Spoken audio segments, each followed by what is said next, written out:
to the Pat Life Podcast. As always, I'm Patrick, and today is going to be a fun one. I'm really excited about this one. I've been thinking about it since last week when I was speaking with our man here, Chance. Chance was with us. It got cut short on my end, but he was kind enough not only to come back, but come back ready to go with our other friend here, the one and only Dylan Saccoccio. Now, did I say that right? I've been thinking about that for like 5 minutes before we started. Yeah, I used to get it wrong all the time. Yeah, you said it wrong, but you know what? I just realized I was watching both of your podcasts the other day. Chance, is your name? Have you not been correcting me when I say your name? It's Garton. I just like when people say Garton because it sounds cooler, but my family says Garton. Is it Garton French? is like, it just sounds more spiffy. Is it French?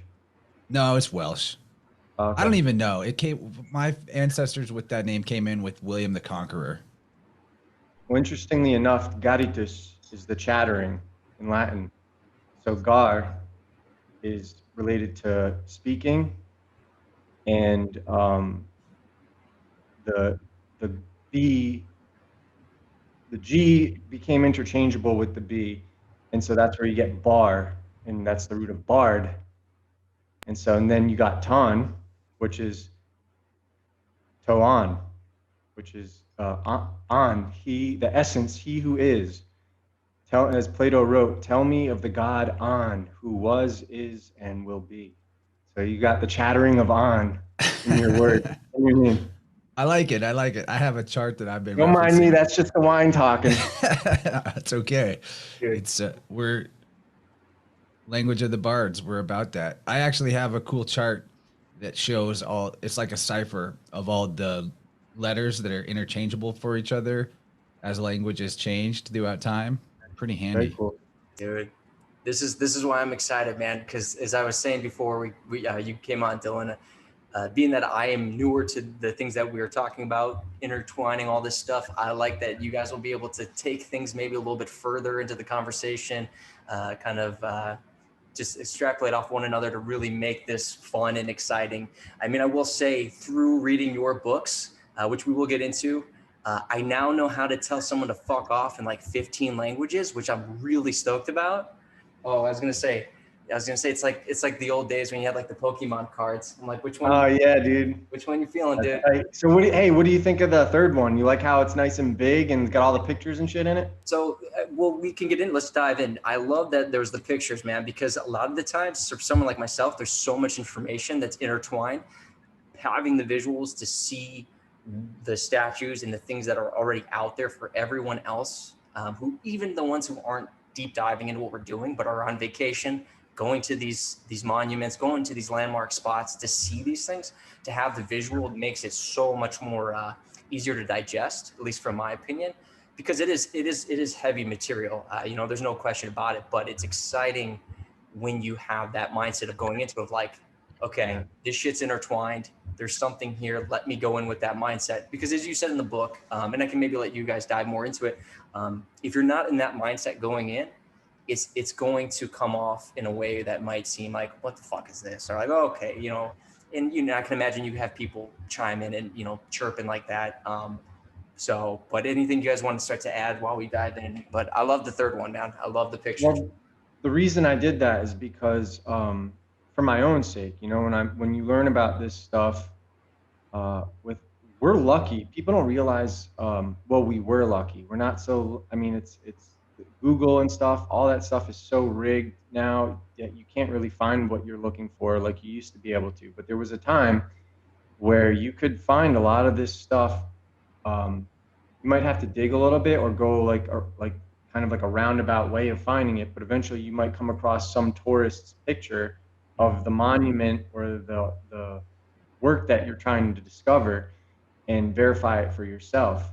And that got increasingly more difficult to research things. So that's why I saved images like in my process. And the reason I put it in that book in color is so it's there, and it'll be there for hundreds of years if people take care of the books. And so it's a little bit more expensive, and that's why, because it's color, it's bigger, and I make half as much money off of it as I would with my other books. So it's like a huge pay cut for me just to try to make it at a reasonable price. But it's by far the one that I'm most proud of. This fourth book that I'm working on is also, I'm pretty proud of this one, but it's not going to be, it's not going to have color imagery because it's going to focus more on like languages and primarily exposing the fraud and what they've done through translations, a lot of deceptive stuff that people are not aware of. And that's the problem is everybody always argues from a place of like a fictitious framework that's not real. Mhm. And what my work does is showing you how you're in a framework that is a straw man. It's based on presumptions and all these logical fallacies. It's very much like the flat earth thing, where like a lot of people argue about all this stuff, like God bless him, but David Weiss entertains a lot of bullshit, and he likes to like roll around with the pigs in the muck. So if you have somebody like who's talking about, well, what about this? But what about Saturn's North Pole that, is a hexagram and all that stuff? It's like, well, where's that picture taken from? Space? Whereas my work cuts it off. It says, no, no, no, no. Space is a violation of the second law of thermodynamics. How do we know that? Because it's a vacuum. How does gas behave? It fills the available vacuum. Does the air we breathe have gas? Yes. Then how is that possible without containment? And so I don't even entertain that bullshit because I already know it's going off in a logical fallacy construct where there's no reality. And that's what people get caught up in when they're debating scripture and all this other stuff, where it's verifiably not real or authentic documents, and it was created much earlier. In fact, people say the word like the Bible, and they don't even realize that that's a term that didn't really exist in that capacity for like the 1400s. It Right. wasn't called that. So there's just a whole lot of shit, and that you can peel back the layers and see exactly how the timeline uh, of all this religious slavery that's being imposed on us now. You can see where it all begins, and it starts in the 3rd century when the Christians burned the libraries of Alexandria. They started closing all the Neoplatonic schools. The idea that all this stuff took down the Roman Empire is nonsense. It is the institution, right? It is the cult of the eternal fire, the sun. And you can prove it in like 20 different languages, because when you start going back to that philological structure of languages, you see that they're all the same language: Hebrew, Sanskrit. Like the Etruscans in Italy, they spoke, their language is very similar to Sanskrit in terms of its structure and its words. And then as that society dwindled away, it basically degenerated into Latin, right? And so you see how like Hebrew and Greek all come from what we call Egypt, which was never called Egypt, but it also has the same roots and words and all that other stuff. And you see like in the Bible, all of the Hebrew words that they say is Hebrew, all of those can be found in Arabic, the roots. And so there's a story there that my next book is going to be exposing. And you see the corruption and the degeneracy of the translators, because everybody has a vested interest, from the Jews, from the Christians, and from the Persian world, of hiding why they mistranslated stuff intentionally. Because the closer you look at it, you're going to see it's the doctrine of emanations. That's when you're talking about, oh, the Bible is basically Kabbalism. Sorry, it's basically the cult of Zoroastrianism and the astrology that they were teaching in the Mithriatic caves. So there's a whole ton of history that is covered up that we may never get to, but through language and symbolism. And it's like one of my least favorite things to research or to be interested in. But when I wanted to know what was going on in this world, that's the only place where I could find it and like kind of like dig up the sediment and actually see what's underneath all these words and symbols. And just to correct something, what you guys, what Chance was saying on your previous podcast, I never said I would stop doing this work. I said, so what I used to do when I would write my work is as I was going, I would make memes with appropriate artwork and share segments of my books. And that's how I would market them. This is the days before like the shadow banning really Right. took off. Like when people see my profile and they see there's like thousands of posts or whatever, that's why.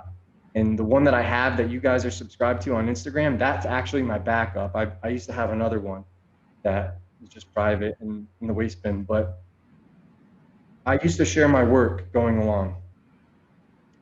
And so then when I said, well, I'm published my July's End last in 2020 in June, I said, if it doesn't make 100 sales by July's End, I'm no longer going to be sharing the memes and stuff. It wasn't that I was ever going to stop doing. I would never do this work for approval. I don't care what the masses. There is no reward for this work. You know what I mean? Right. Like it's fun that I get the real reward is just getting to talk to like Chance, you, Crow, guys that are at a higher level and that we wouldn't otherwise we wouldn't be talking if I hadn't written these books. Of course. You wouldn't know who I was. So it's like that is the real benefit of this work.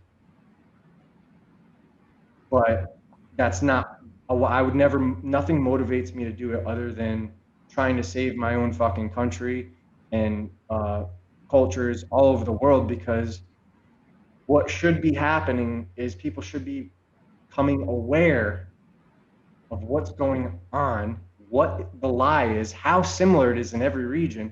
And it actually, book 4 explores the idea that, is it possible? Now, I know a lot of people are already balls deep in this with like the Tartaria stuff, but Tartaros means hell. It's an allegory. I mean, that's why it's winter, right? The winter portion of the year. Tartary is a very cold climate. But when you look at these languages from the Agams, which the Irish Agam is literally, it means secret or mysterious, right? It's a secret or mysterious language. And it's a fucking Sanskrit or it's an Indian, from the word is from India. Mm-hmm. Why do they have deities like Agnios, which is the Greek, literally, if you look up Agnios, he is Heracles, the sun, got the lion cloth, like the lion head and everything. Why did the ancient Celtics choose a specific set of Greek letters that wasn't introduced to Greeks till like 750 BC, something like that? Why do they have the same like 18 letters as the Arabic, the Greek, Sanskrit, Hebrew, you name it? These cultures are all connected. Where it gets even weirder is why do they have all this particular sacrifices, right? It's the superstitious stuff and the offering of gifts. And the bloody sacrifices, that's a fairly new thing. All that shit is like maybe like Greek Empire, Krishna, that stuff, but like Buddhists were not about that. Like all this stuff that existed before that was not about these like bloody sacrifices or these burnt offerings. Why do all these cultures from the South Americas, they all have these specific set of sacrifices, and they're all too similar, and none of them have ever been proven to work. Mm-hmm. Right? It's all up here in like a religious belief. That's where it starts getting weird. And that's where you have to come to terms with, is this really a priest class that's going from place to place through imperialism and conquest? Or are we looking at remnants of a much older civilization that they've covered up? And that's where I think the Tartaria research is valuable, but I don't agree, or I'm not on board with how it's being presented, or that it was called Tartaria, if that makes sense. So that's kind of where I'm at with book 4. And I just wanted to clear that up because I didn't want people to think like if nothing I've ever done has been for the approval or support of the masses, because you guys were even talking about it in your last podcast, that conversation you were having, where sometimes you can tell somebody everything and you can explain it out, lay it out for them, and they're not at a place where they can get it. And this is why there has always historically been a divide between the creative class, the sacred, and the common class, the vulgar. And this idea of equality is not true, and it's not a bad thing, but we're not equal. We are not the same as other people. Like some people, and that's not a bad thing. Some people are very good at like building things or engineering or other things, but that's all they can do. Like if I were to ask them, like I remember when I was like my friends that I grew up with, blue collar and stuff, they could fix any fucking car, like before the cars were all electronics and stuff. And I would always be like trying with them, and I'm like, well, why does this work? Like how? And they're like, I don't like. What are you asking that shit? This is the fucking carburetor. You know what I mean? Like Yeah. they're not in this like philosophical mindset, whereas I'm like this guy. Like I need to know like why is that working? Exactly. And that is to my own detriment. Why I can't access what they're doing because I can't just accept that it works. I want to know too much, and if somebody can't explain that to me, I get flustered and confused. And then so it's like, they'll be like, man, what's this fucking guy? He doesn't even know what he's doing on this car. Get him the hell out of here. Yeah. So like, we're just not equal. And that's not a bad thing. That diversity is that's how we add value to our communities. You know what I mean? By being singularly exceptional at one thing that we're unreplaceable at. And so this is one of those things where I feel like I am unreplaceable. There's other people that do equally good work, but not the way that I do it. And I think that's where my value is. And the idea, the reason I did these books, a lot of people get mad because like the first one or two have like a really intense tone to it. But it's like I'm writing to my younger self at 16. Right. Because if I knew what I knew now, I never would have gone out to Hollywood. That would have stopped me from ever knowing what I know now. But I would rather have had a better life where I built a business and was successful and had like a family and did things that I actually was trying to do than go learn all this shit, sacrifice some of the best years of my life just so I can put it out in books and make a peasant uh, living off of it. You know what I mean? So I don't make enough money to care that much about it, but I did it because I felt like, well, I got hexed. I fell for a lot of these traps. I can help people unhex themselves, but I can't unhex somebody Right. because it's all voluntary. It's going back to what you said. It's like, you ever seen that meme where like it's like an elephant or a horse and they're tied to like a chair and it's like a plastic chair and they don't know that it's not, Yeah. that they could just run away because something else reinforced that they can't? That's kind of how most people are. Absolutely. And you tell them that that's a plastic chair, you're free to go, and they'll look at you like, what?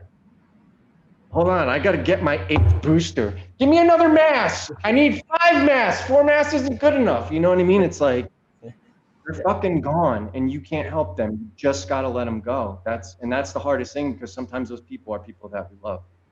And Absolutely. so that's why I did this work. I'm like Nietzsche, like everybody's good at killing certain sacred cows or whatever. I'm good at the religious text because the word religion, re and lig in Latin, that literally means to bind again.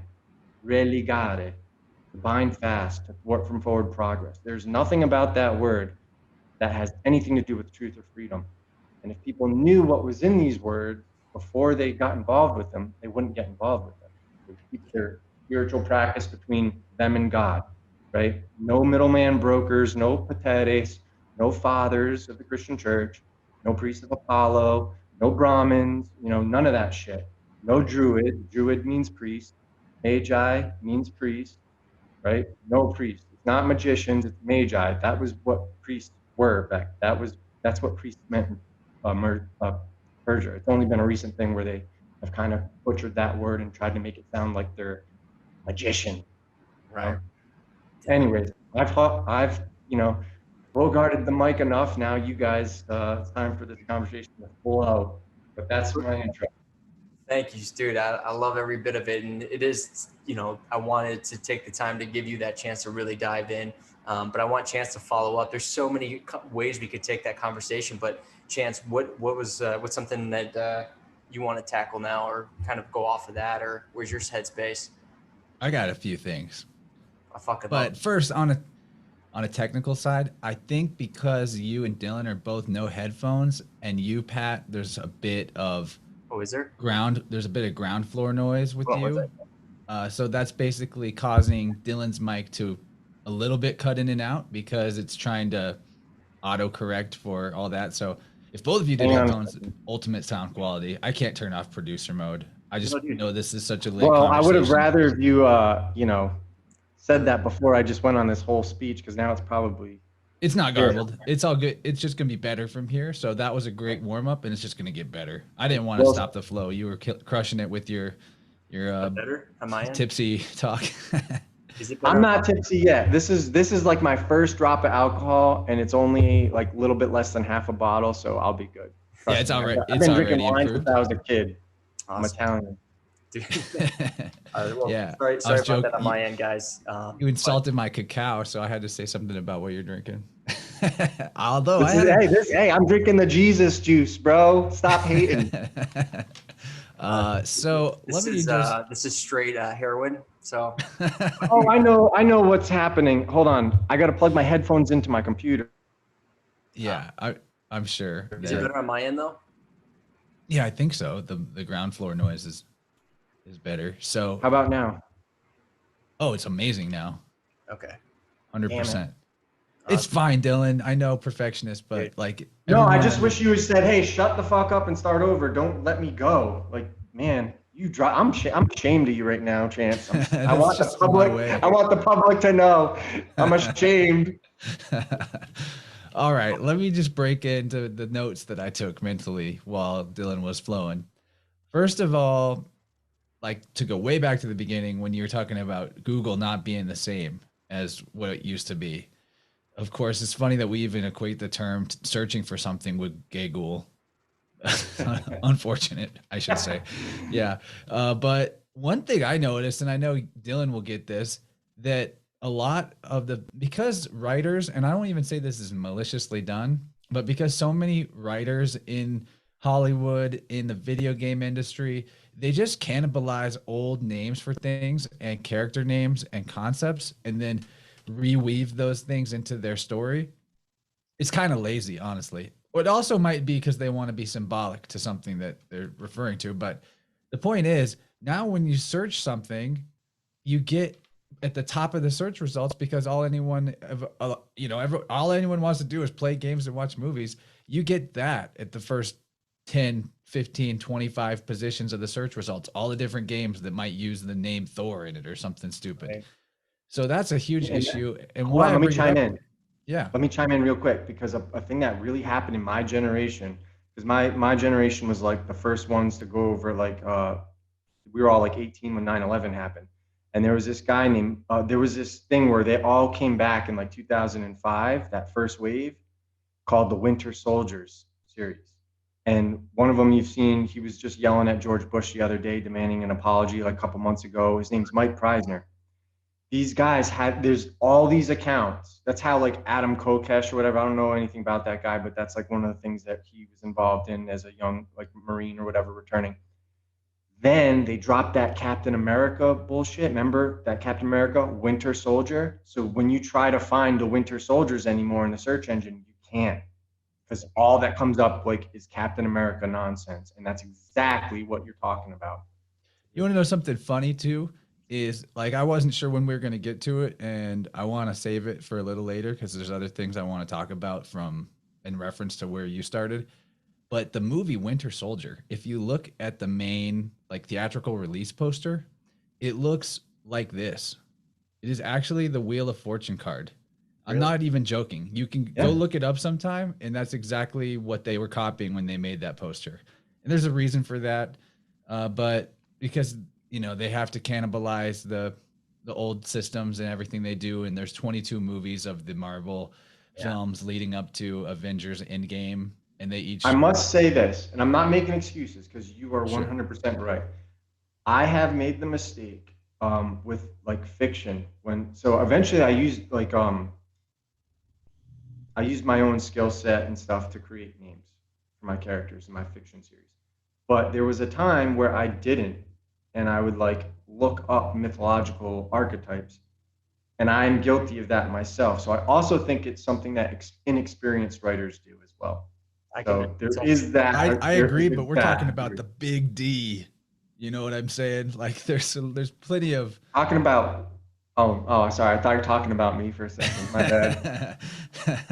No, yeah, I mean, I'm sure they're tiny D's that work for the big D, but I mean, anyway, but we'll here's the get Well, thing. back so to Hollywood though, Hollywood is where those, that language from India that means the secret language or the secret doctrine. That's what Kabbalah is, right? The secret doctrine. So that was written. If you ever look for those watching this, look up Ogham. It's Ogham, and it's like little hash marks. So Each wait, letter was like a little hash mark. I'm gonna stop you. I'm Irish, There you go. and I had no idea. I mean, I knew of it, but when you were talking about it, I'm like, I legit. When I was reading your book, I'm like, well, fuck me. But this Yeah, and thing, but that ties into the runes. So right, that those right angles they tied into the runes. right. So that was carved. They would carve those on Hollywood. Yep, yep. Oh, dude, when you were, That's how the Druids work. Yep. dude, it's all in the books, man. I can't say it enough. I didn't mean to cut you short, but when you were talking about it, I'm like, No, that's fine. And you I look Norse. You know what I mean? Like you have those like Nordic features. Like you're obviously over in Ireland as a you're not from like the Greek tribes no, or yeah, whoever or the Romans who you know what I mean? Like right. there's But it's cool though, yeah, and seeing how it all starts. Again, it is connecting. It is one of those things that, just real quick, being that we're all creatives, philosophical in many ways, but also we take action, we do things physically as well.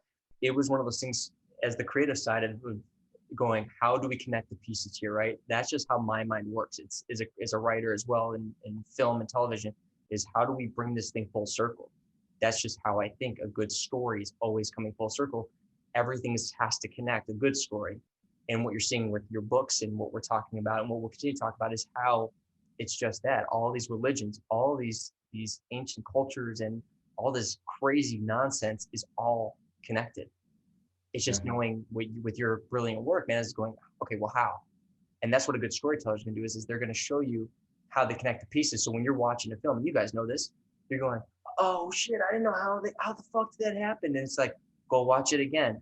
See that? Do you see that moment? And you go, Like Book of Eli when he's fucking blind. You yep, don't realize he's blind the whole time, and you watch it the second time, you're like, oh my god, that's awesome. dude. And that's in every movie, like a good movie that's trying to put pieces in there.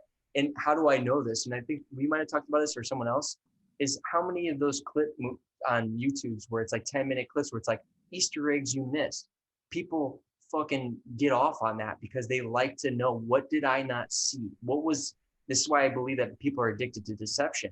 There's an addiction to it because people go, oh my gosh, I want to see how someone pulled a fast one for me. I made a post about this a long time ago. oh man, that ties into the Magi perfectly. Yeah, well, I was gonna say, And it's also a very feminine characteristic. Females have to deceive. That's how they can compete, right? They can't compete physically right, with men, so they have to deceive. They communicate covertly. How many times have you heard a girl complain, why doesn't he just get it? And they right, can't, whereas men are used to communicating with you. We communicate overtly. We tell you what we want. right. They'll tell you like something else and expect you to understand something else. And that's what I'm saying. Like the occult is a very feminine characteristic. And the danger of delving into it too much is you will betatize yourself as a man. It's not an alpha thing to do. So if you want to be like a macho, a guy that women want to be with and men want to be like, you can't be messing around with the occult. Otherwise, you'll lose a lot of your masculinity. And that's what I did. So that's what I'm now pulling myself up out of the muck. So it's like my books are a way to help you avoid that. Bring your ass up to speed, know what's going on. Don't waste your masculinity on it, right? It's not going to change the world, but it'll make you unhexable. Yeah, you read the wrong occult books, you'll be dressing up like a woman. And that's Jupiter. That's what people don't understand, because I know people are starting to talk about, like, is the moon feminine? Is the sun masculine? No, they're androgynous. All Abrahamic stuff is androgynous. That is the Trinity, motherfucker. How do you guys not You go back. I mean, even St. Augustine will tell you Jupiter is a man and an eternal maid. Like, this is that hermaphroditic archetype. Hermes, Aphrodite, hermaphrodite. Right. In case, and a lot of people, I could say that and people still don't know what I'm talking about. Anubis, Hermes, Mercury, Buddha, Jesus. I think Odin. it's a coincidence Odin in that, there. yeah, Odin. Yeah, so Buddha used to be addressed as Ad, A-D, right? The A is philologically, the O, A becomes A because everything starts off as an O. And you put that little hash mark to differentiate, which would be the I, merge those together, you get A. So you got Od, the root of God, the root of Odin, good, God is good. What does Christos come from? Christus, the good, hence the Christians, the good fellows. Wow. God is good. Good And the Morgan. Odd Fellows. That's a That's even yeah, more and occulted it's or secret society connected to the Masons. odd refers to that one. It's different. What is something that is odd? It's not normal. It's away. It's apart from the Well, I mean, rest. and that also connects to that same root of that Odin connects to. Yes, it does. That's what I'm saying. It's like because the original God was the one. All these names come after their name for the sun, which is the circle, or the O, the one. And then to differentiate when you're talking about O or the one versus God, you would put the hash mark of the A next to it, or it would be turned around the other way. So Ad, Ud. So Buddha is Odin. That's why you see these archetypes because they are the sun. I think it's a coincidence that Mercury's mother is Maya, that Buddha's mother is Maya, Mahamaya, the great Mary. Right. No, this is not coincidence. This is an observable hodgepodge of the same symbolism And the by first the thing, what is same the first thing pole. Mercury does or Hermes does after being created? Does he like go steal the cattle from Helios? Yeah, Helios, the sun. Yeah, stealing from the sun, basically becoming the replacement sun, inheriting it. Yep. And you also see it in like Yah, or in Greek, it would be iota eta, the first two words of Jesus, J-E or I-E. And then in Hebrew, it's Yod He. It's the first two word letters in Yova, who everyone calls Jehovah, who everyone calls Yahweh, because you can transliterate these words because they're interchangeable. Hebrew and Greek, the H and E are interchangeable. And this is why people need to know language, unfortunately, because it's like fucking watching paint dry. It's so monotonous learning this shit, and I hate learning it. But these languages are how they keep tricking people because of the interchangeability of letters in the past, and they don't see it. They don't. If you don't know language, it's like that's why when guys were talking about in the previous podcast, you can tell somebody about all this information, and they're just looking at you like, what the fuck Right. is that? Because they don't know this. It's not that they're stupid. They No. just don't have the experience or the interest to learn about this stuff. And as a result of that, they are extremely ignorant. And Right. they're arguing about all this shit that my book resolves. All of my books resolve this stuff and shows you what you're looking at. It is the sun. I heard a good joke today. I think it was from my friend Gabriel, YouTube channel Slick Dissident, and he said, if you know two languages, you're bilingual. If you know three, you're trilingual. If you only know one, you're American. Dude. And it didn't used to be like that. Look at our founding fathers. Motherfuckers knew like 6 languages and shit, because they didn't have all these distractions. Now, another thing though, I want to ask your opinion on, Dylan. I could agree that studying the occult can feminize and collectivize somebody if they're not, very aware of that possibility. But what about if you go to the gym a lot, you lift heavy weights? Will that counteract it? Yes and no. You can still be a jacked, plugged in beta male, right? Like or like a blue pill alpha, as they call it. So it's really about what you're spending your time doing. And I'm not talking about YouTube, right? Like, so don't like get it twisted No. because you guys produce content. Right. I produce content. But there are some men and women, but the men are who who I'm more concerned about, because that's who I can relate to. That's who I can help. Women need to focus on their own, right? Women left to help each other have just been, you do you, girl. Act like a fucking second-rate man. Fuck whoever you want. It's not gonna cheapen your value. Don't worry about it. You'll be jaded, single Yes, mother queen. with. Yes, you just do that, and then women lie to each other because they're like, they're like you people, Pat, telling people that Iceland is Greenland and Greenland is Iceland. So they go to the wrong fucking place. Right. That's what's being done. I'm just joking, but like literally, I know it's funny. it's like It's but this stuff. You as a man, if you're not putting out and creating more content than you consume, if you're not making a dent in the universe, if you're not cutting the world around you, what are you doing in the physical world around you to make impacts on people's lives? And that's If like you're just not doing living that, your purpose. yeah, so Having you guys, a purpose and sticking to it. Exactly. Major and key. so you guys are not. I'm not talking about you two. No, I'm not taking that. You do have, but you two both have to be mindful of it, No, dude, because you can go into these rabbit holes forever. Dude, I agree, and I think there's like everything else, there's a balance too. Like same thing with exercise, same thing with emotions. Is learning that balance of like, I can speak for myself. Is when you start to wake up to certain things, or when I had, when you find rabbit holes or you find people that you can see like, okay, they know something, you take the time to just be an observer, just listen, take in the information, allow whatever emotions to come through, but just be with the information. And then going, okay, now how do I move forward? How do I create from this? How do I, I don't say transcend, but how do I get from this? Because like you said, if you're just always content consuming, then what are you doing? You're literally the person in the basement going like, did you hear what they're going to do next? And then you're like, fuck, dude. But then it's a matter of going, hey, this information's out here. This is what I've gathered. Here's how I'm going to present it to people. I've done it now, myself. I do it with music, trying to send a good message with music. The podcast, bringing people on, who get it, or at least are on these paths, and we can have a conversation about it. Be like, yeah, this shit's happening. It sucks, or yeah, it's unfortunate, but here's how we do things differently. Here's how we can move forward from it. And it goes with even exercise too, man. It's like some people just want to know how to do all this stuff, but now you put them under the physical stress. At least as a personal trainer, for as long as I had, these are things that I'm really comfortable talking about. Is people know the concept, but then when they're in it, it's a totally different environment, it's a totally different outcome to what they've, kind of conceptualized of what we're doing. And they're going, for example, we do something, they go, I didn't know that was going to be so hard. I didn't know. I panicked. A totally different mind space compared to what the physical was, the actual action that was taking place.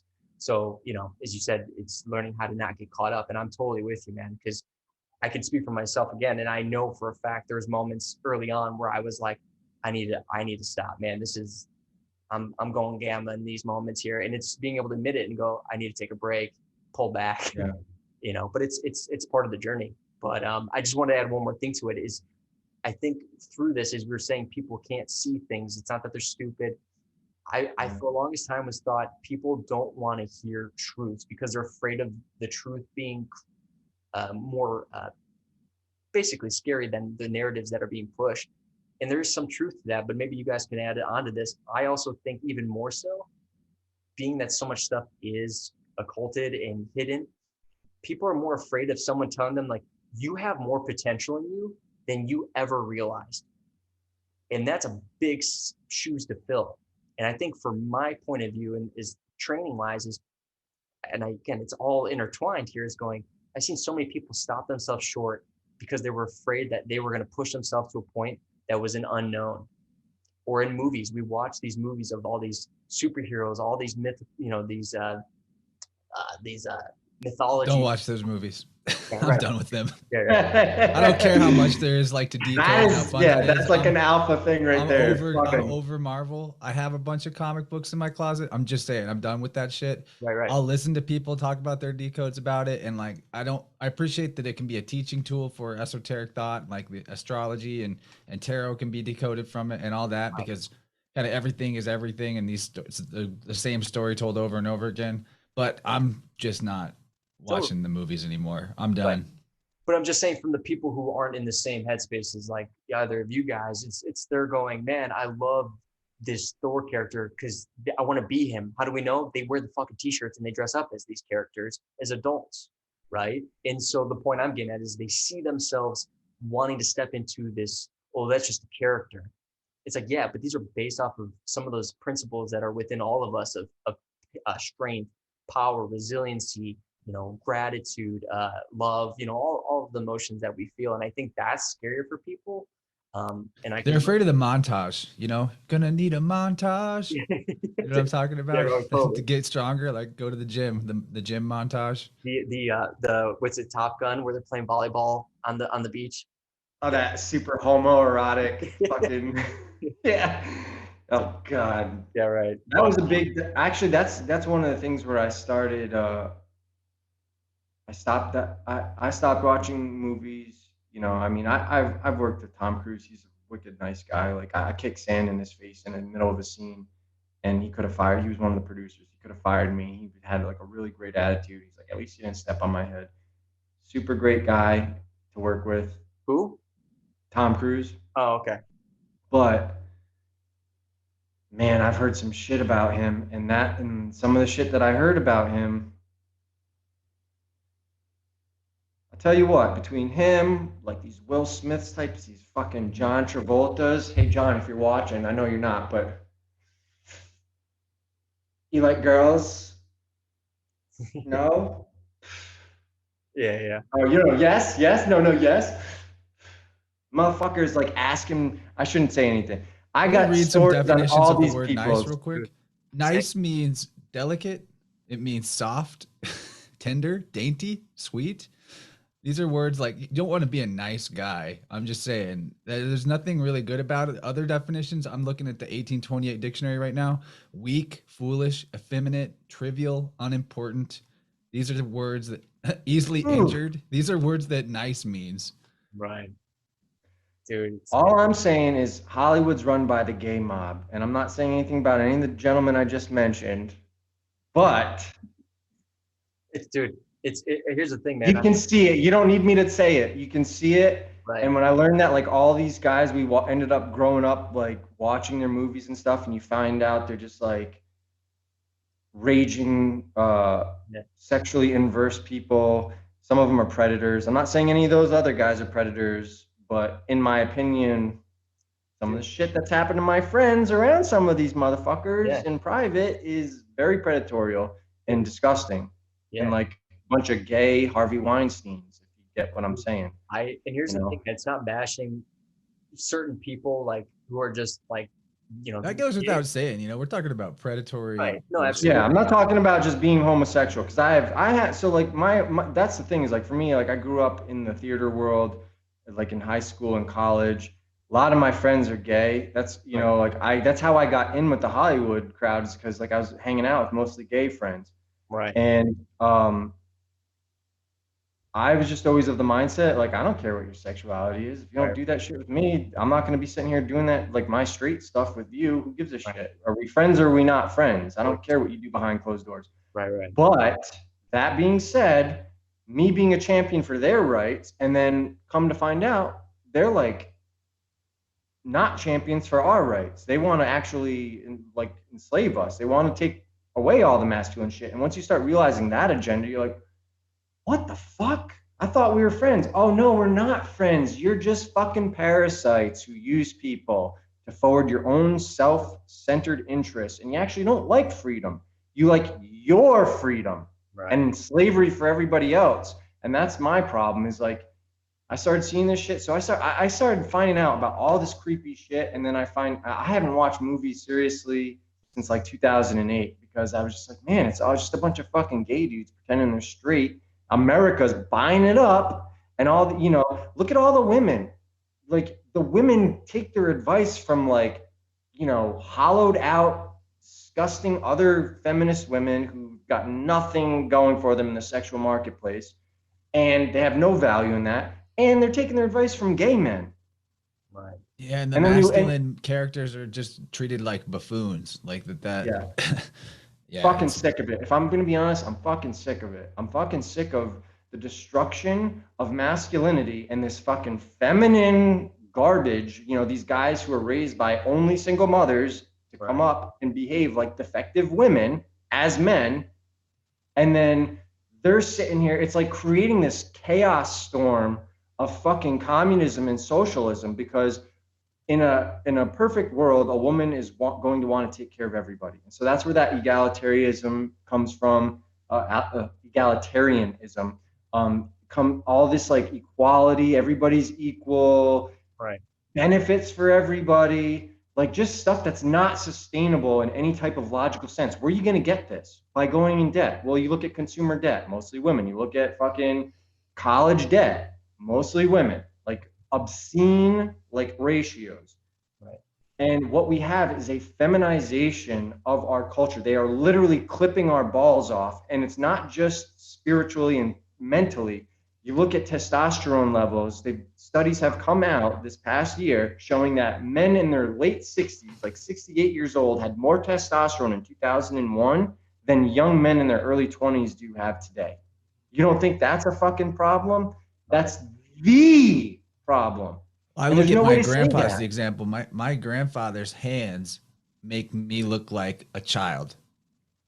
Right. You know, and some of that's because he worked on a farm when he was young and he developed that way. And I have delicate typist hands, right? And they're not even that small relative to other dudes around me. Like I'm a pretty big dude. I'm like 6'2", 190.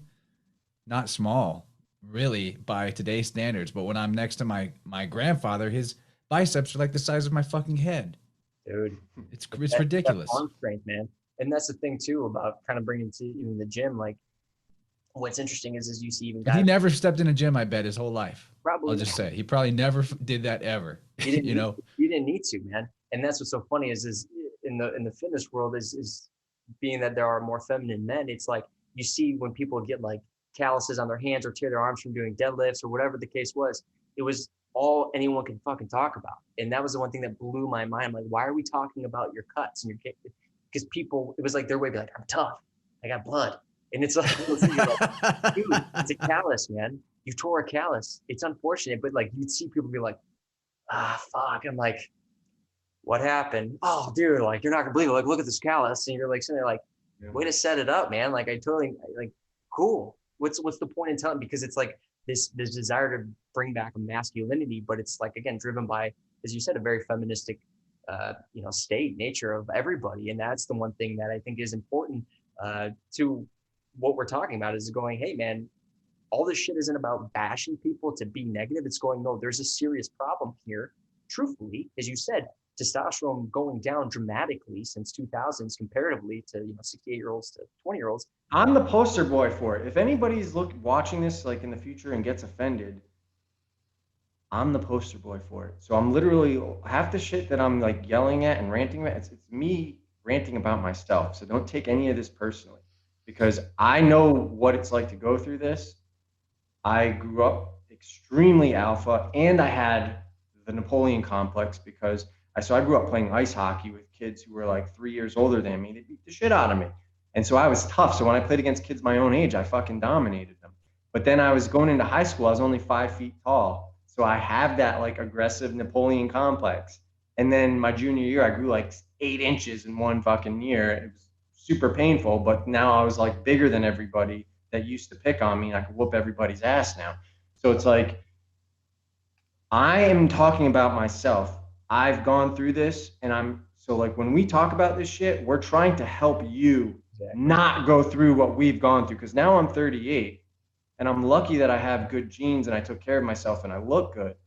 But I wasted the most significant years of my life when I needed to be more masculine and doing more shit in the physical world, starting businesses, creating more relationships, doing stuff that actually mattered, that would help me take care of my community and my family, whatever.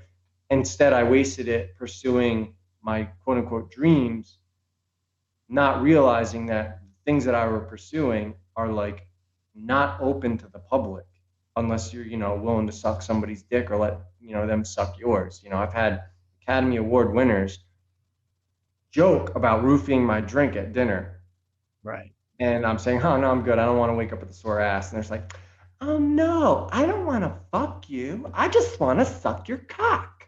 Yeah, dude. That kind of fucking shit is what's going on in this world. And you want to talk about all these people blame white alpha males, you know, all this other white supremacy, toxic man.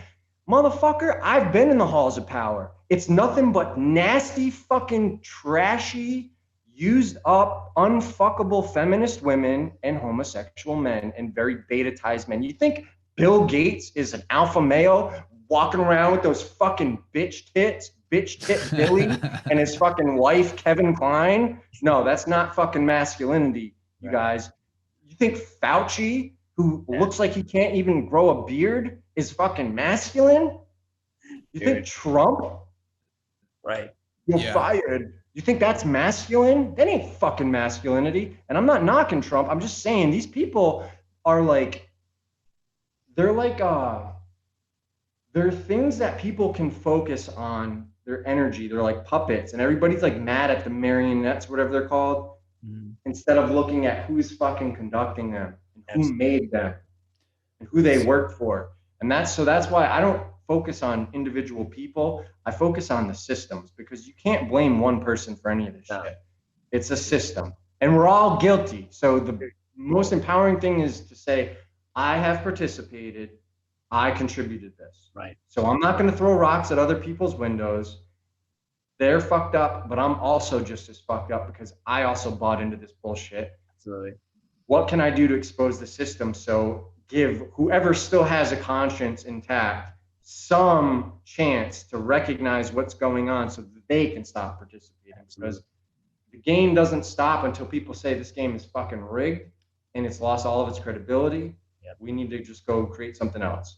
Right now, everyone's like, they know it's rigged, and they're just like, but if we can just get like one of our guys as one of the refs to give us some calls, we'll fucking win. Yeah, and you're like, that's like this, like, oh, trust the plan. Oh, you ever seen so Owens? Tired of that. I can't believe that's still. You ever seen Owens? You ever seen Owens cartoon where it's like that guy? He's like, he's the example of fucking, get the hell out of this. Yeah. He's like that guy. He's like, oh fuck, John Podesta's in the sewers. Here comes Hillary. Oh, trunk off the top ropes. I'm jerking off again. You know what I mean? Like that's literally what these fucking internet troglodyte, trashy beta male scumbags are doing all day. Fucking scurrying around the internet ghettos, doing absolutely nothing masculine.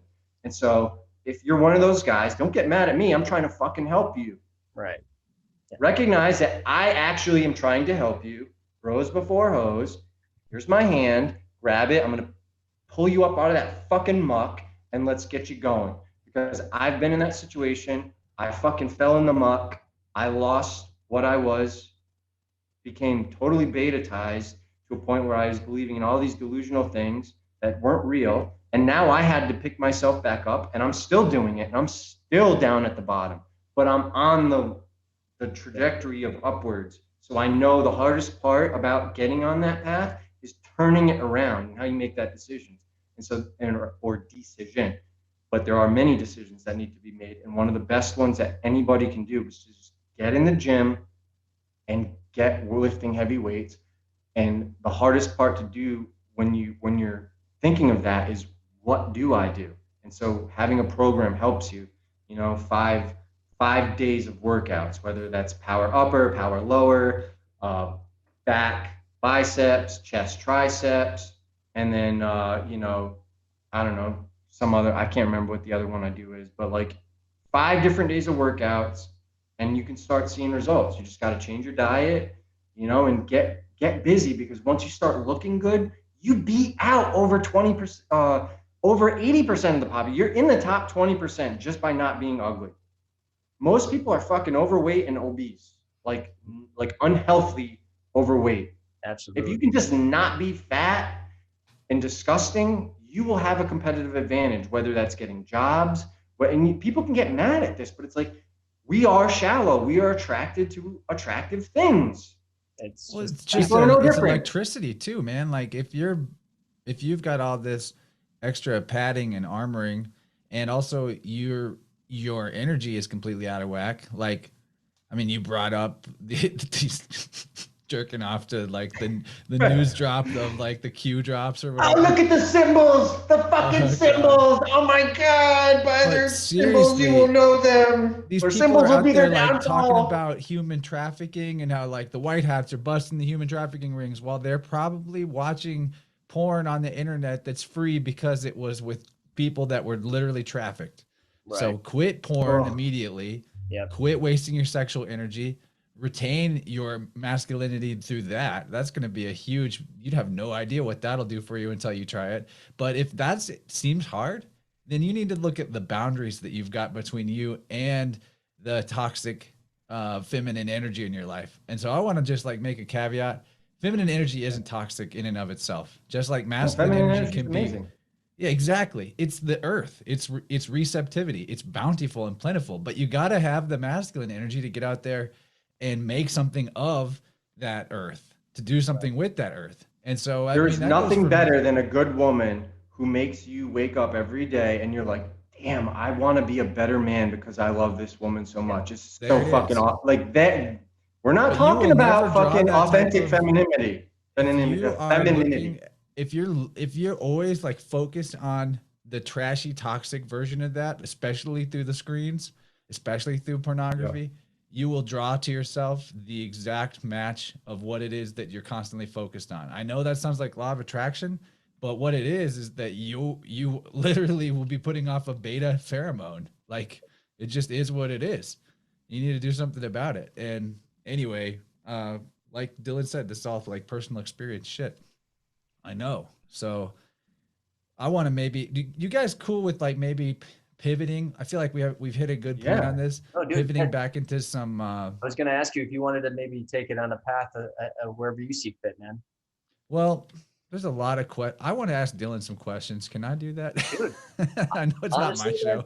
Once I knew you guys were both coming on, I was like, I kind of just want to listen. So, I mean, I'll chime in. You guys, what really happened was Pat was totally jealous of our bromance chance. What is on that motherfucker? Dude, everybody's jealous of I was literally, while you guys are talking, I'm like, oh God. Yeah. I'm like, you guys are like, yeah, what a fucking two. I'm like, yeah, what a fucking two. Yeah, no, whatever you want. Like I said, man, I'll set boundaries. If somebody asks me something too personal, I'll just be like, yeah, that's not for the internet. No, dude, I like I'll tell you in private. Dude, I was just saying, I don't fucking care, man. I like. I'm pretty much an open book because I feel like I have such a unique experience that I know what it's like to walk in all shoes. I've been the loser. I've been the fucking hero. I've been the guy that can get any girl he wants. I've also been the guy that girls won't look twice at, and so I know where you're at. If you're watching the audience, do not give up, man. You can fucking 6 to 8 months, you can change everything. Just change your mindset and say, fuck it. I'm going to fucking improve myself and work on myself and not chase women. I got to make myself better because that's what's important. I got to work on myself. About boundaries. Don't chase women and don't try to fix women. Especially don't be mad. It's not nothing's, women are as much of a victim of this programming as men are. And that's the problem. They're more targeted by this shit. Yeah. Yes, they are. Because why? Women, for some reason, are better at like falling in line. They're better at that's just what yin is. The yin is receptivity. Yeah. And so that's it. And the women, guys, do everything for women. So if you can control the women and get them on a certain type of frequency that makes them expect certain things from guys, well then guys, in order to get the women, will be like, shit, I gotta do this. I gotta make $1 million. I gotta fucking sell my soul. I gotta fucking take out all this debt. I gotta do, and like all of a sudden guys are literally doing all this crazy shit that doesn't benefit them just to try to get women, only to find out that women don't work the way that this society has been telling them that works. And a lot of times women don't even know that they don't like when guys become more feminine to cater to them and try to relate to them. It's a subconscious stuff that they think they want like a nice guy, and they don't realize that means soft, weak, foolish. And then you become that guy, and that woman is already off to some good-looking Chad like us. And you know what? Not my fault. Don't be a nice guy. I don't mean don't be kind. I just want to replace the word nice with like, you can be kind, you can be generous. Like those are masculine traits to be so wealthy and badass that you can just be like, give. That's good. The masculine is the giving side. The things they said, like holding a door open, complimenting your woman and, someone that you care much about and being like, you look beautiful today. Like that's in my opinion, being a man. Of just like telling my fiance, being like, I love you. Like, I want you to know, like, you look beautiful today. I don't feel it. Well, I swear I feel like I do love you more than like, for me, like letting her kind of know that, like, hey, at least for me, going, I'm here for you, but like not it being like, like, what do we need to talk about? It's just going like, look, I know you're going through some shit or whatever your mindset is. Just know we'll take care of it. I will take care of it. I do love you. Like things like that. Like at least I had my experiences, instead of being like, oh my God, like what's wrong? Like just being like, I'm here for you. I love you. We'll take care of this. Like, and then maybe that's And not then how you go guys see it. crush. And then just go crush. Well, that's what You I'm know. saying. I mean, maybe that's not exactly how you guys see it, but like for at least my experiences of just letting them know, like, and maybe this is part of the feminine side, but it's just going like, hey, I love you. Awake You're beautiful today. women will Like, tell you that they don't want you to try to fix their problems when they tell you the problems anyway. I just want you to listen and not get emotional. Like let them yeah, unload their baggage and just be Yeah. like, okay. yeah. And then the man, but we've been programmed like when we hear all that unloaded on us, we're like, oh, well, I'll do this and I'll fix that. Right, And exactly. no, don't go there. You don't Right. need No, to go there. I'm not doing that. It's just literally just I listening. know. You're on it, bro. So, all right. I want to pivot though. Take us where you want to roll with it. Dylan, we have a famous conversation about the 4 royal stars. This is what people reference when they bring you up to me a lot. And I came across the realization that these 4 fixed signs of the zodiac, the royal stars, are no longer in there. And I wanted to know what you thought about that. This gets into some cosmology stuff, maybe, potentially, whether or not you want to go that route. But there are stars that appear to not move, and then there are stars that parallax. Well, hold on a second. Which stars appear to not move? Well, at the same rate. They're not moving at the same rate, I guess is what I mean by that. They're all moving over time, like the sidereal astrologers will tell you, but the 4 royal stars have apparently been parallaxing faster and have moved to neighboring signs, into mutable signs. Have you heard about this? So are you saying that like Aldebaran is no longer part of Taurus, the constellation? It seems like it's moved. This is what people are saying in I don't have a telescope to look, but this is what researchers that I've been looking at are saying, and that in 2012 are they showing you pictures of Aldebaran in like a neighboring, in like Gemini or in Aries instead of in Taurus? They're saying that it's moved into Gemini. The house that Gemini would have, or the actual constellation of Gemini? I think the actual constellation. I just wanted to know what your thoughts are on this, or is that not happening? I'm not going to comment unless you can show me a picture of Aldebaran in the constellation Gemini, like actually part of that constellation. Okay, I'll table that for now. We might talk about that another time. Yeah, we can look at images. Say if we want to take and maybe talking about the cosmology and kind of bringing it back to the people as well, and the power within all of us, the deceptions. There was one thing I wanted to bring up to you based off reading your books, and you guys can both chime in. So one thing you continually talk about is, Janos in January, for those who don't know, and how they're saying based off of their thing, that's the new year, right? It's after, December, the sun goes to die, resurrected. It is, though, if you think about it, because that is the point where the sun is at its lowest. Right. But every culture has its own starting point. Like the Egyptians went the exact opposite. And so it was in the scarab, Cancer, because that's where the summer solstice is. Right. But there's something that happens that's really remarkable at those solstices where, for whatever reason, I guess if you're looking at it from like a flat earth cosmology, so just imagine it going around, like here we are, Tropic of Cancer. I'm going to do it slow. So you see this is where I'm at, Tropic of Cancer, going a little bit further. Oh, now we're at the equator. Oh, now we're at the Tropic of Capricorn.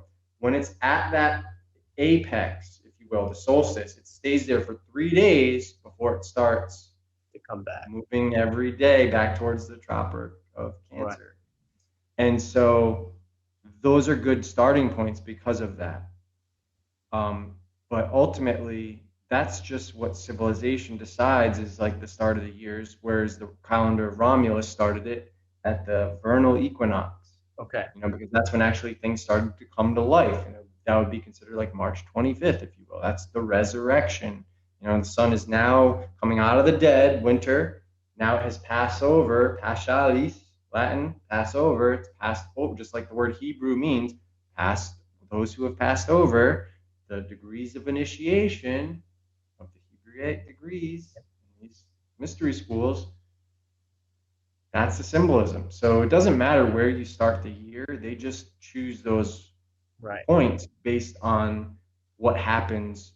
You know, really what matters in the grand scheme of the year is what the sun's activity, because that affects all the life. Right. Well, this is the reason why I wanted to just chime in, is because of, as I said, with my job, there's a lot of watching people and observing and processing. And one of the things that any trainer, even anyone who goes to the gym, what do we see during the new year? Everyone has their resolutions, right? What am I going to do? What do I want to see differently? So this is my experience from the gym. In the 10 plus years of training, January 1st, right around the new year, everybody's in the gym. It's packed. 4 or 5 weeks later, it's dead.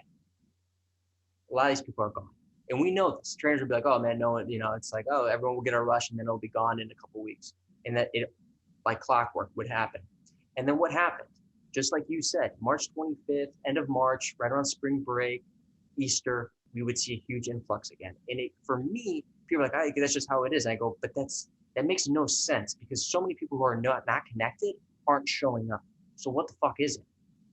And for me, this is before I was deep dive rabbit holes, is going, is there something energetically that we're being totally off kiltered with in regards to our energetic field? Like you said, the vernal equinox being around. Hold on though. If the answer is no to this question, I want you to start paying attention. Do you notice that like people who start working out maybe towards like the equinox, the vernal equinox, will actually sustain better because that's the time of the year where things are in their favor? That's what you're saying? That's what I would notice, is that most people who start in January, it was almost like a gotcha. Where people would come in and they wouldn't sustain, but the people who would come in March, and some of them would come back from starting in January, you would see a huge influx of just brand new people in March, but also some people would come back and be like, all right, I'm ready to get back on the force, and they would sustain longer. And how do I know this? Well, I'd see it in my calendar, how many sessions I was doing, and who was coming back, who was new, who was staying, how long they would stay, and I would see it right in my calendar. So I was experiencing and observing this firsthand, and that for me made me really go, as I was reading your books and looking more into this cosmology and looking into the bigger picture, was going, that's what it was. There's something there. I can't speak specifically to it, but it was going, there's knowing that we drive off the energy of the sun, this realm that we're in. It's like, is there a deception that was being put on people where it was like, because here's the thing, the people who would start, it was going, I fell off the wagon. I can't do this. I'm not cut out for this. It was giving people the marketing, new year, new you, this and that. So what did people do? They were going in hard as fuck, and they didn't have the mental capacity to go in hard. So they want to do 5 times a week, 6 times a week, and they burn out because they would go the physical and going, I'm not used to this. As I said, I started at 3 times a week. That's all I could do when getting back into it. So now I do it 5, but. And again, you would tell people start out slow, but a lot of trainers as well want their business. So if someone's coming in saying, hey, I'll do 5 times a week, of course you're going to be like, why am I going to say no for a lot of people? And it just started making me think about, when you talked about, in your books like Janos, and talking about a lot of the spellcraft, even though you said it depends on the culture or the religion, like how they perceive. Well, regardless, you can look at, it doesn't matter what religion you are, it's all based on astrology. And if you know that astrologos, you know what time of the year to do things. Exactly. And this is the stuff that I don't really talk about too much, because potential for abuse is like, it's to no end. And a lot of people ask me to tell them certain things that I know, and I'm just like, no, because I'm not going to be responsible for your degeneracy. But if you look at, this is the power, this is why flat earth was so important, right? And for those who, this is new, maybe never come across this subject, if you're just coming on this on YouTube, if you know how sextants work, you can't do those on a curved surface, because you need an angle. Like when you do triangulation, you need angles that cannot be derived on curved surfaces. That's not a triangle. Sorry. And not only that, it requires like thousands to millions of square miles when you look at how these people are triangulating their positions using the stars and sextants. That being said, aside from sextants being proving flat Earth, proving, not maybe something else, whatever we're on is a plane, not literally flat. There's mountains, there's valleys, there's miles deep oceans, there's miles high mountains. I'm not talking about literalist bullshit. I'm just saying, for all intents and purposes, level plane. When you figure out that these stars, I mean, I've read books, really old fucking books, and these positions of the stars have not changed, other than the retrograde motion of that. They used to call this the eighth sphere. So if you look at like medieval astrology or go back like to the first few centuries AD in like the Arabic world, what you'll see is the eighth sphere. And I got this wrong on Crow. I think I said like couple like 8 centuries, whatever, but what it's not. It's like 6. They believed that what happened was the precession was a swing for things adjusting for like 620 years or something like that, 640 years, one of the two, and then would go back like a pendulum. And it wasn't until we're getting closer to like the more new age stuff post Renaissance where they had the technology to measure it more accurately, and they're looking at like where it was in the past and like, well, we're way fucking beyond 600 years now from when this book was written. This shit is never stopping. It's a complete cycle, and based on that degree of 72 years, everything proceeding, the precession being 1 degree every 72 years, that would take almost 26,000 years if it went around the whole zodiac. They still don't know. They can't prove it because nobody lives long enough, and nobody's taken accurate information and actual photographic evidence. So if this type of subject matter is interesting to you as a viewer, you should be using your telescopes, documenting this with photographic images now, so that people 1,000 years from now can revisit this and say, look, this is where it was, this is where it is now. We figured it out, right? But until then, it's all just speculation. But anyways, to go back to this, the stars have not changed relatively at all in thousands of years, other than the precession, right? And people will say, oh, well, we can see on this cave scribbled, Vega used to be the pole star. I'm calling bullshit. I don't care what somebody wrote on a fucking cave. I don't care what you know what I mean? Like, how many names have there been from the sun? Right. You got people literally talking about like other planets that we see in our solar system being old suns, not realizing that no, they are just old fucking names of the sun now being ascribed to planets. Right. Mercury, Venus, Mars, Jupiter, Kronos, Saturn. I can do it in multiple languages. They are all old names for the sun. Even Isis was a name for the sun before it was ascribed to the moon, right? That's why you have this.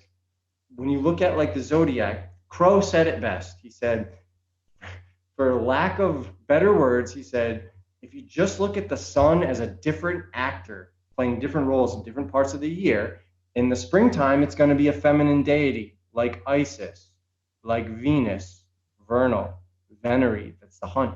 Then in Libra and fall, end of summer, it's going to be more of a Virgo, a feminine. That's when the fruit of the womb is bountiful, right? But the rest of the year, it's masculine because you're dealing with either the wrath of God in the summertime or the death of fucking Hades in the wintertime, you know, where everything dies. And that is where the Trinity comes from, because the early Be right back, guys. Gotta let a dog out. Yeah, no worries. Just a second. The early people used to look at the sun as a dual entity, a creator and a destroyer, summer, winter. That then evolved to, well, actually, it's also a preserver, because that creation and destruction is part of the cycle that preserves everything. It needs to happen. Right. So this is where you get the Trimuti, which in India is 3 gods, 1 form. Yep. That's what led to the Greek hypostases, which then the early fathers of the Christian church were all initiates in all the mystery schools of the fucking Hellenic world, right? Helleny, who we call Hellenic, right? Hellenic.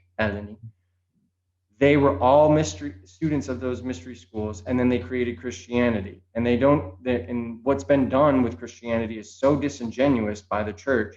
But that's where the Trinity comes from. The Greek hypostases, which are hypostasis, right? That word literally means understanding or subsistence.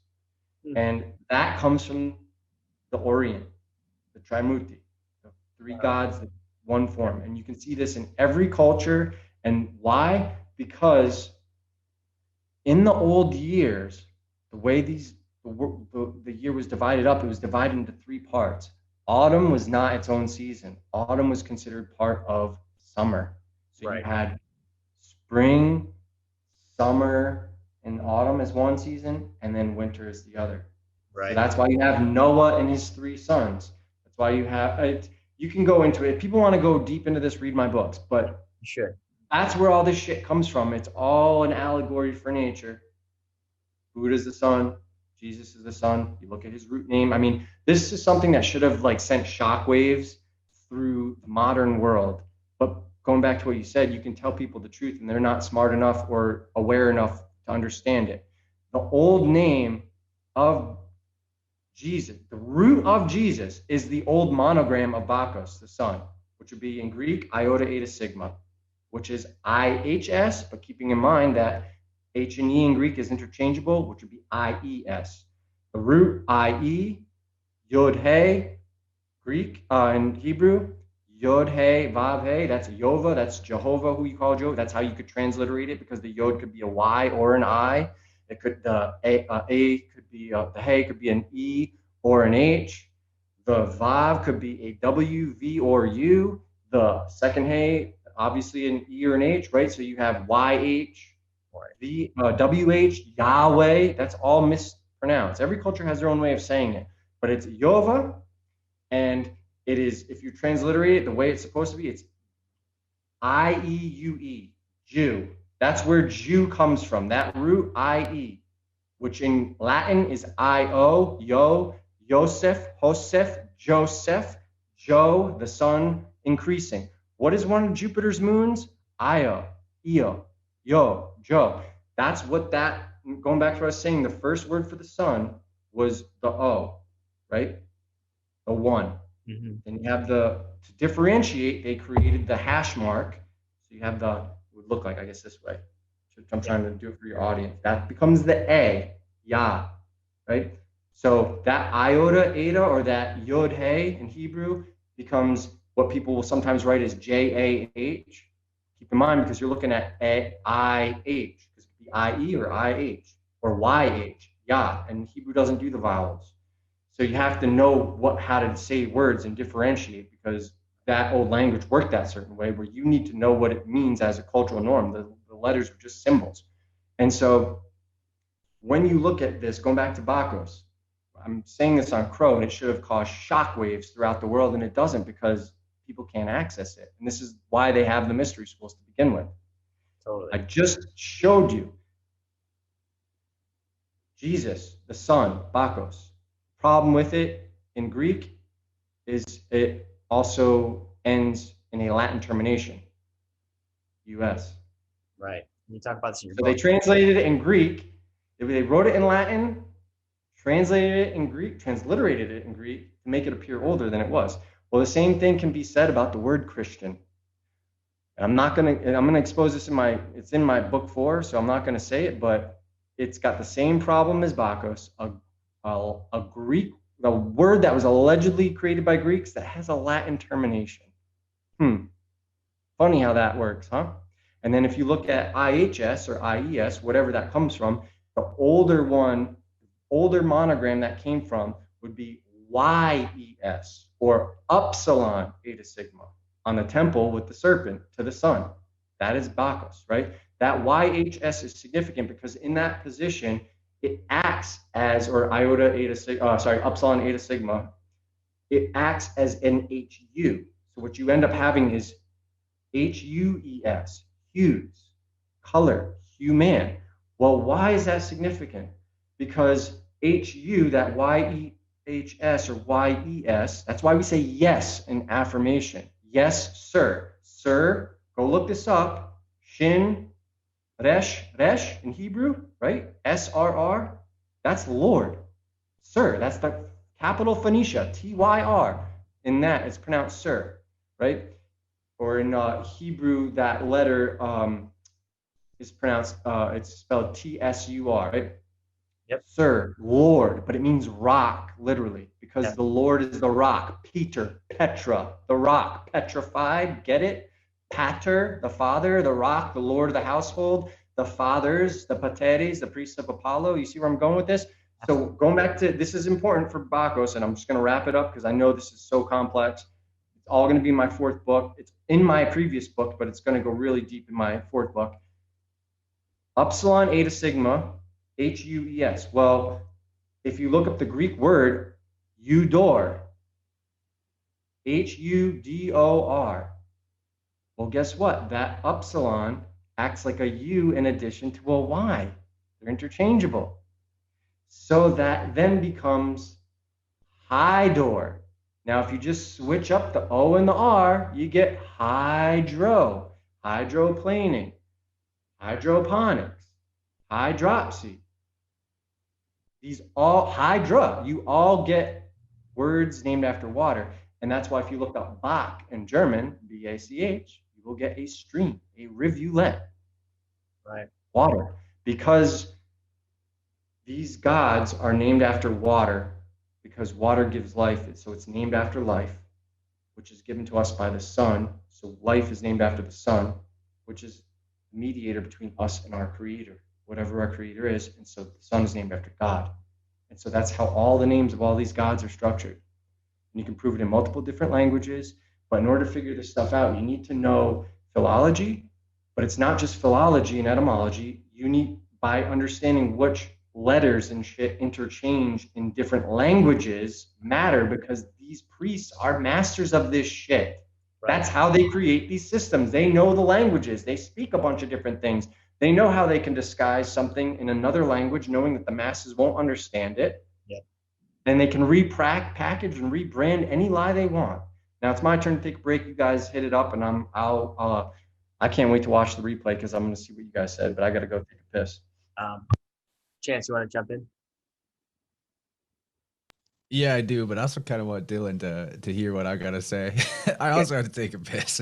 I already did, though. I already did. I was gonna say, you need to go take. No, I'm good. I'm good. This is I love seeing him get into the flow on this. And before he comes back, I'll just respond to it a little bit. There's another way to look at this, and this is not to negate his breakdown at all. I'm just looking at it from multiple possibilities. Because there is this amazing consistency in all these different parts of the world. And he would suggest, or he already did suggest, that maybe this is the remnants of something global or worldwide. But another way to look at it is that this is holographic, in the sense that the information that is condensing into language and condensing into traditions maybe comes from a spiritual plane. And not to make this all mystical and stuff, but just that we have this observable wave particle duality that at least we're told about. I guess I haven't done the two slit experiment, but this is a commonly known thing, that when observed, the wave then becomes a particle. And this is like the polarity of yin and yang, or the, positive, negative. These things, let's see, whenever you have something that exists spiritually and it does not have a physical body for it, then it's like a big infinite potential, and it could come through in a whole bunch of different ways until the idea is harnessed and put into words or embodied. So my point is that there could be a transcendent function to this information, like the idea of pi, transcendent numbers, 3.14, and repeating. And that at some point, by studying nature, we tap into this transcendent information that is part of the fractal of reality of life. So just to recap, Dylan, I was just pointing out that there could be an aspect to the information, to maybe summarize, because I kind of stumbled through it, but there could be an aspect to what you are explaining here that demonstrates a holographic nature to the information encoded in reality. That this is just an idea. Maybe the reason why these things are coming through in all parts of the world in a similar structure is because there's a, like pi, like the transcendental numbers themselves. There's a alchemical or archetypal transcendental function to these concepts, or even to language itself. Like how, where did language first even come from with humanity? This is like considering the question of the procession. It goes so far back, nobody can really observe what the origin was in the first place. And the obscure origins is a very interesting symbolic thing. It's like, we don't know our creator. We don't know our source. Just like our calendar system start us in the dark part of the year instead of at the vernal equinox, or our days are marked to begin at midnight. Well, when's midnight? It's kind of hard to tell when you're outside in the middle of the dark. Oh, you don't have there's no moon dial to know when midnight is, right? You know when the sun rises, and that's right. That's Sand, the beginning. what do they call the hourglass with the sand? Yeah, I guess. You can figure that out. Yeah, I guess so, but that's not in nature, right? Like there's no hourglass out in nature. You'd have to build that. And that's useful. I mean, we have tools like that. But my point is just that we're surrounded with systems and information that have murky and obscured origins, all the way from our calendar system to where our food comes from. Most people don't even have a clue what the source of what it is they're taking in. Yep. Informationally, nutritionally, across the board. So it's all man-made. So that's like where if people would understand why I do what I do, it's to show you that it's all man-made, and you're getting caught up in all man-made conceptual things, yet you're using them to justify your behavior of being immoral or causing war or whatever else, and you're teaching it to your kids and you don't even know what it is, and you're having your children read a fucking Bible that has obviously been corrupted by modern Jews to hide the fact, and Christians, but modern Jews specifically, because they're the ones that are translating it from an alleged document called the Septuagint, or the vice versa, whatever. But that Septuagint is not an original document, and they're saying it might be a copy of the Septuagint that Philo mentioned and that the evangelists mentioned. Well, what's the problem with that? When the evangelists are royal fucking stars and not real literal people, that's the fucking problem. Right. It's like saying, well, this document was written by, it's a copy of what Captain Kirk wrote on the Enterprise, motherfucker. That's exactly like that. And that's what they're doing. Like, and this says this is my land. It's mine. And you're dealing with a demonic fucking infestation of retardation. That's what it is. Let's call it what it is. It's fucking people who are too ignorant and too unlearned to know what they're even looking at, reading things, translating things, and getting involved in, going back to what I said in the original setup, a fictitious construct. They're going into Narnia. They're going into Middle Earth. They're going into fucking deep space. They're going into a place that's not real to argue about what's real within that construct. It's kind of like how man fucking made. Modern it's not God. What modern physicists will tell you about the things that they think they know all came from them running computer simulation models. Yeah. Yep. Well, this comes into an important topic, kind of what we were chiming about last time, Chance, about your own electric field, your own body. We've talked about it here, taking care of your body. And that for me, one of the big senses, they talk about the 5 senses, right? You know, your taste, smell, touch, sight, and missing one here. But there's that 6th one that they don't talk about is intuition, your gut. And I think being, as you were just saying and mentioning just at this moment, Chance, about we don't even know what's in our own food. We don't even know what we're putting in our own body, and understanding what type of effects it's having on our intuition, right? As you said, all the shit out in the world, 99.9% of us, well, a lot of people don't want to even go into it, because once they start getting things mixed up, they go, oh my gosh, dude, I don't know what's real, right?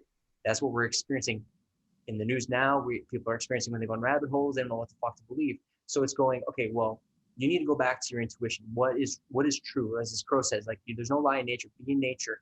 You're a part of that nature, but you have to be true to yourself. It's that intuition.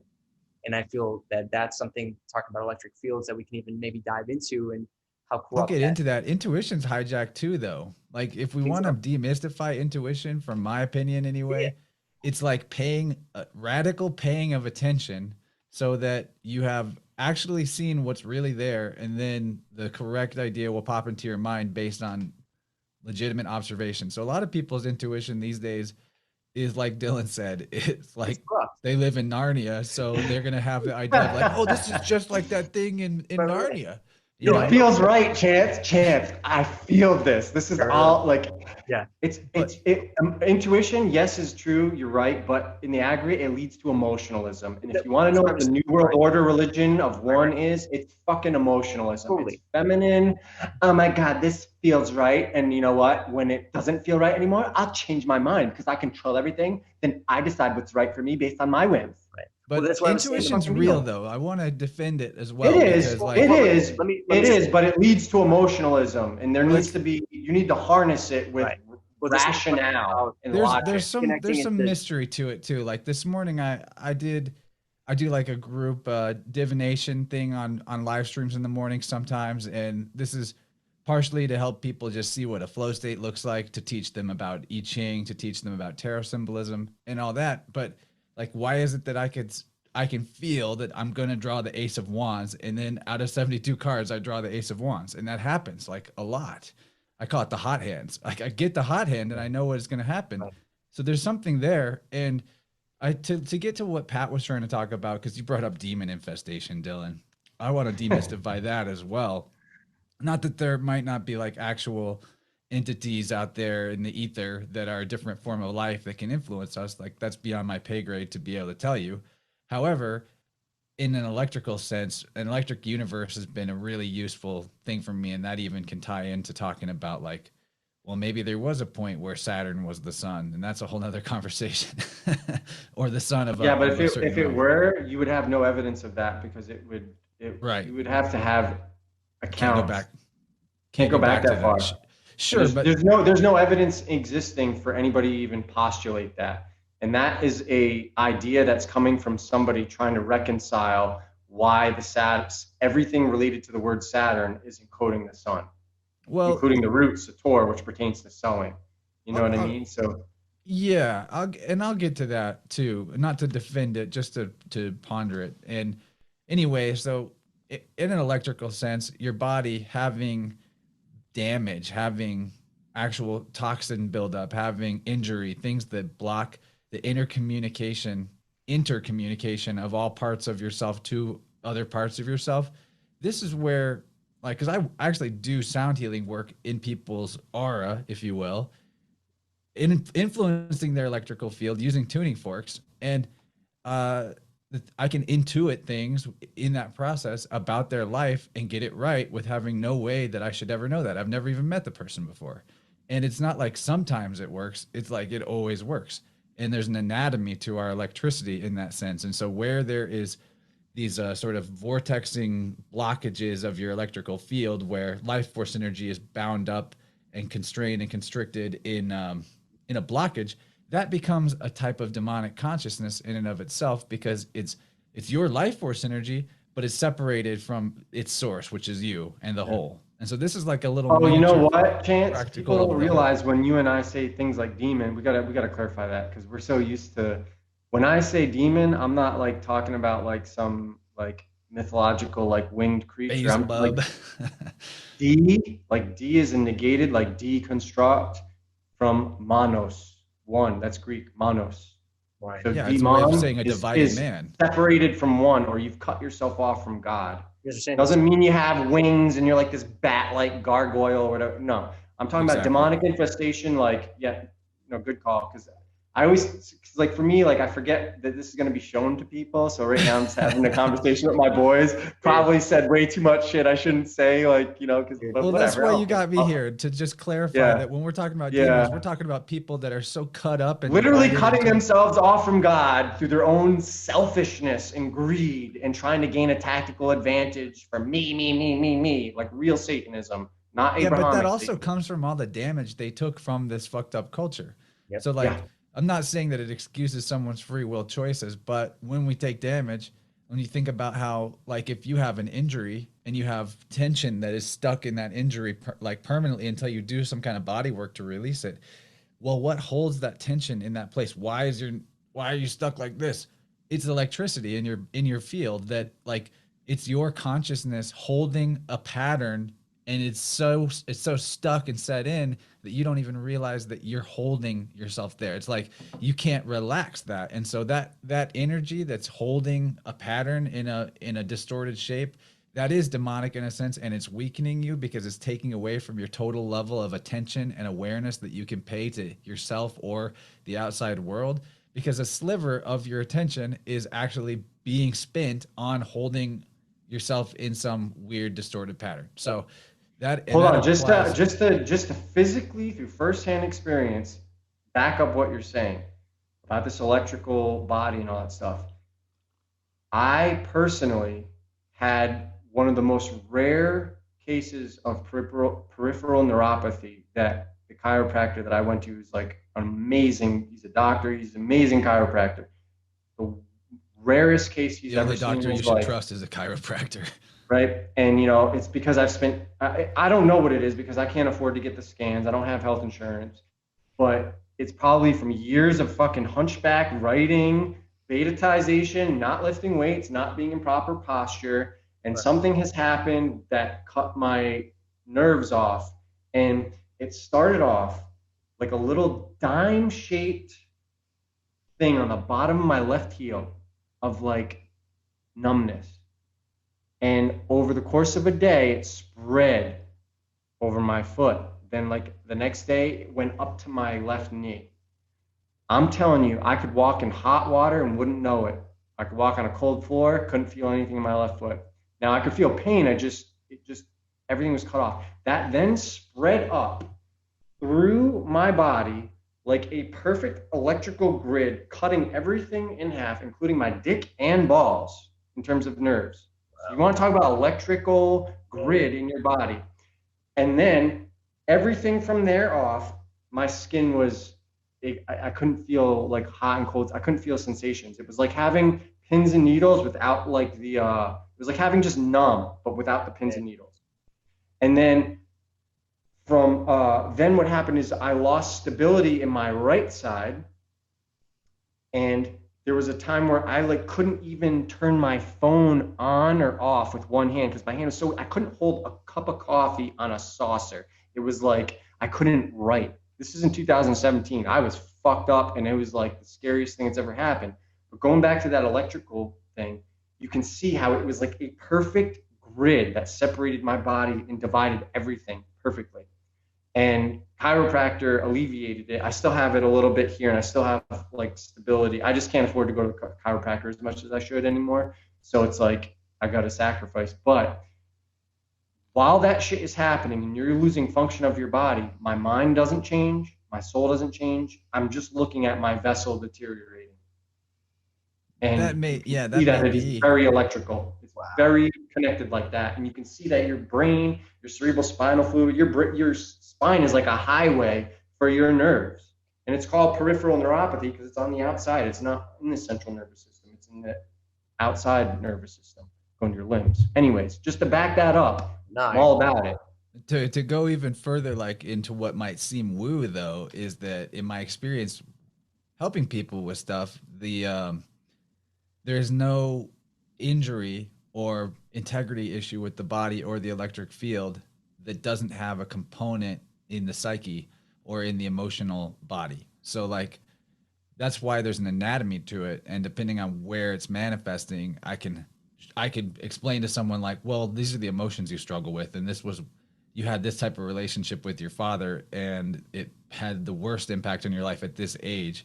And like you can get that stuff correct with the understanding of the anatomy of the electrical field, and like even stuff that's off, some of your issues will actually be off balance even completely out of your body, because we all have like a 6 foot bubble space on average around our body.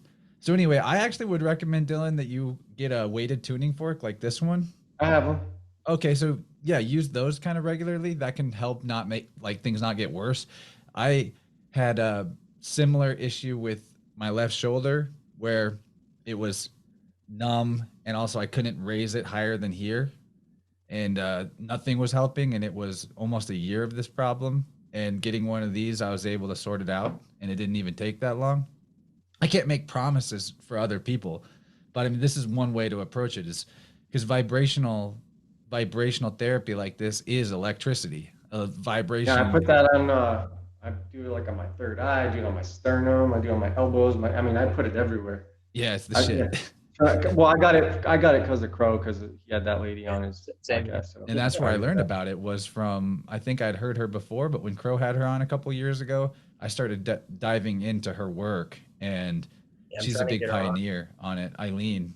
Yeah, she's a huge huge pioneer of this stuff. And I put her biofield anatomy to the test without even taking her courses or anything, just based on the information in her book, and it checks out, at least so far. And like, I'm doing this with people on the regular. But what I wanted to say too about why this is interesting to me is because I think life has this, you know, fractality to it, so that our bodies and our electrical fields are similar to what you would see in other forms of life, and even possibly in the larger cosmos. If we look at, you know, obviously, as you were saying, once you realize that you can't have an atmosphere next to a vacuum without some kind of container. Even atmosphere begs the question that what we're seeing is a sphere, and it might not that be. word. Yeah. Go back to what you're saying about the royal stars. You could be looking at layers, like a layer cake, and so certain lights are in one thing going around, the next are in another thing going around, you know, and so on and so forth. So we don't know. That's why you don't want to beg the question. Yeah, I see what you're saying. Yeah, and you know, we don't live long enough to know if there's a huge difference at the rate that things do precession either. Right. You know, we need bigger data. But so I had this conversation with Benjamin Balderson. He's really, really into the electric universe and looking at the sun and moon as a anode cathode galvanic system. Mm-hmm. And one of the things that was mind blowing that we realized, because I was explaining to him that there's cosmologies that would say that there's rings, you know, the South Pole isn't a South Pole, or Antarctica isn't a continent, it's an ice wall. And then beyond that, there's a larger amount of landmass beyond that. And so when we're talking about the planets or the luminaries as something other than a place where you could go land on, it would, to me, it would be interesting and would make sense on the fractal level, you know, since those planets are associated with certain metals, that they could be an anode cathode too, which would mean potentially a sun and moon of a further out system. But they're closer than what we're told. And, you know, this conversation requires maybe more explaining. And I plan to present this information as a, you know, possibility just to ponder with Benjamin on his Odin's Alchemy show pretty soon. But what I'm getting at here that was so interesting with Ben is that when I told him that maybe we could think about Mars and Venus as a sun and moon of another land, an extraterrestrial land, that's what they're talking about when they say they're going to Mars, that kind of thing. You know, Venus even does the whole moon phases thing. If you observe it, it makes a crescent, it phases. And he has this Brown's gas machine, AquaCure, I think it's called. Yeah. I was the one who got him hooked up with George Wiseman. No shit. Okay, so he was showing me this thing, and it has these metal plates in it. I have them too. And he said, so confirm this for me. It creates like some kind of gunk when you use it. Yes, it's the gunk that it's essentially when the plates are going together and creating, you know, the Brown's gas. So the process that is happening is electrolysis. Yeah. And Ben was saying that he thinks Ragnarok, the concept of Ragnarok, is actually describing electrolysis, where if this container that we're in, alchemical container that is our realm, is a battery of sorts, a galvanic cell, which would make sense in a fractal level, because like it would be a cell in the body of God, so to speak, and it would just be, you know, infinite cells within cells within cells, that whenever the charge gets low in the system, and like you could possibly look at the fact that the sun looks more white and not yellow like it used to as potential evidence for this. And this is all speculative, and I like to go into speculative, that when there's a hard charge put into the system. Metaphorically, God plugs in his phone into the wall, you know, recharge the recharge and the whole thing. That what people have seen evidence for as a mud flood is actually the result of this matter that gets created during the electrolysis process. That's very mysterious. Like you can show it with your Brown's gas machine that when you use it, it generates this sludge, and maybe the cell that we're in or the land that we're in even grows. Because when you go back to there's even Zoroastrian scripture where they talk about the gods giving the human beings more land, like they needed more land for their cattle and their fields, and the gods did something and the land grew. And so this could be part of why we have stories of deluge. This could be why there appears to be evidence of mud flood, that what we're on isn't just a dead landmass or whatever, just dead rocks and dirt, that it is part of a living, we're on top of something larger that's a living system, and that periodically maybe it also grows. And that idea of a world tree or cosmic tree could be like these ringlands that people conjecture exist are like rings of a tree, and it expands. And maybe maybe all that's possible. These are just things I like to think about once we go beyond, we live on a flying speck Well, of I spew. think that's what's so powerful about the flat Earth experience is once you know that, then the world becomes new again. You're like, And oh, alive.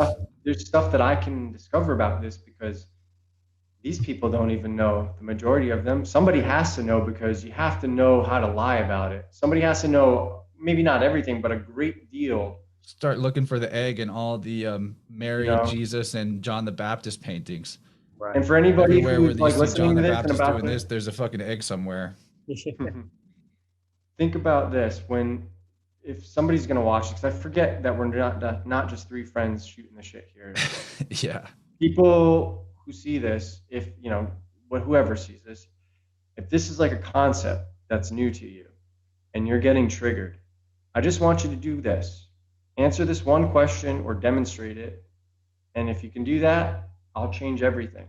If you can't do that, it's time for you to shut the F up and start paying attention. And this is the question for you. How do you have gas pressure without the necessary antecedent of containment? And I will take it a step further. Is there any scientific evidence of gas pressure existing without the necessary antecedent of containment? If you can't solve that one question with scientific evidence, I want you to just please not comment on anything ever again for the rest of your life until you can solve that, or until you have the humility to say, you know what, we breathe gas pressure, and without a container and without scientific evidence of gas pressure existing without containment, that shouldn't be possible. That means there is a container. Right. What is it? Is it a physical barrier? Is it an energetic barrier? Is it a elemental barrier, like a different, layer of something? I'm not here to tell you what the world is, but there are basic questions you can ask and not ever get a real answer to. And if you can't answer that, it's time for you to go sit in the corner and not contribute to the cacophony that's going on in this world where people are actually trying to figure out what's going on, because we might not know, but we can tell we're being lied to. We're not doing this because we're assholes and we like to rock the boat. We're doing this because it helps everybody by trying to figure this shit out. It's not like we get off on being fucking flat earthers and all this other. There's no benefit. I did not want to go there. No, I did not. There's no benefit. There is no benefit. We're not saying we're flat earthers, but I'm a flat earther in the sense that I went to Flattoberfest, bro. Yeah, I'm in. Flat Earth is provable now. I stayed on the fence for a long time. Show me the curvature. Until I learned how the sextants work and how our ancestors navigated using the stars and triangulation. It's impossible on a curved surface. You need a flat plane to drive the angle. So if you can't answer that question, just go back. If there's any clear, like you're not sure what I just asked, just keep rewinding it and listen to that a couple of times, because many people are very high IQ, very intelligent. I mean, I'm talking nuclear physicists. I'm talking people who are like very exceptional in what they do.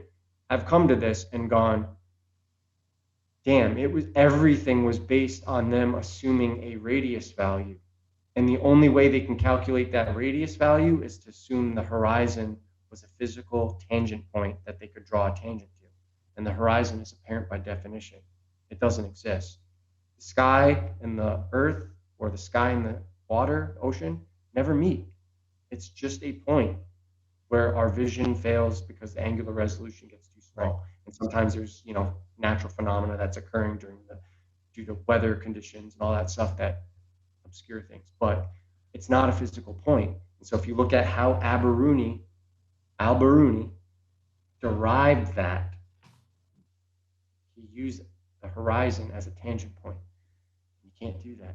It's called begging the question. It's assuming something that's not there. And this whole model, Earth is spinning? Great, you're going to need a radius value for that. How'd you get the radius? Oh, terrestrial refraction?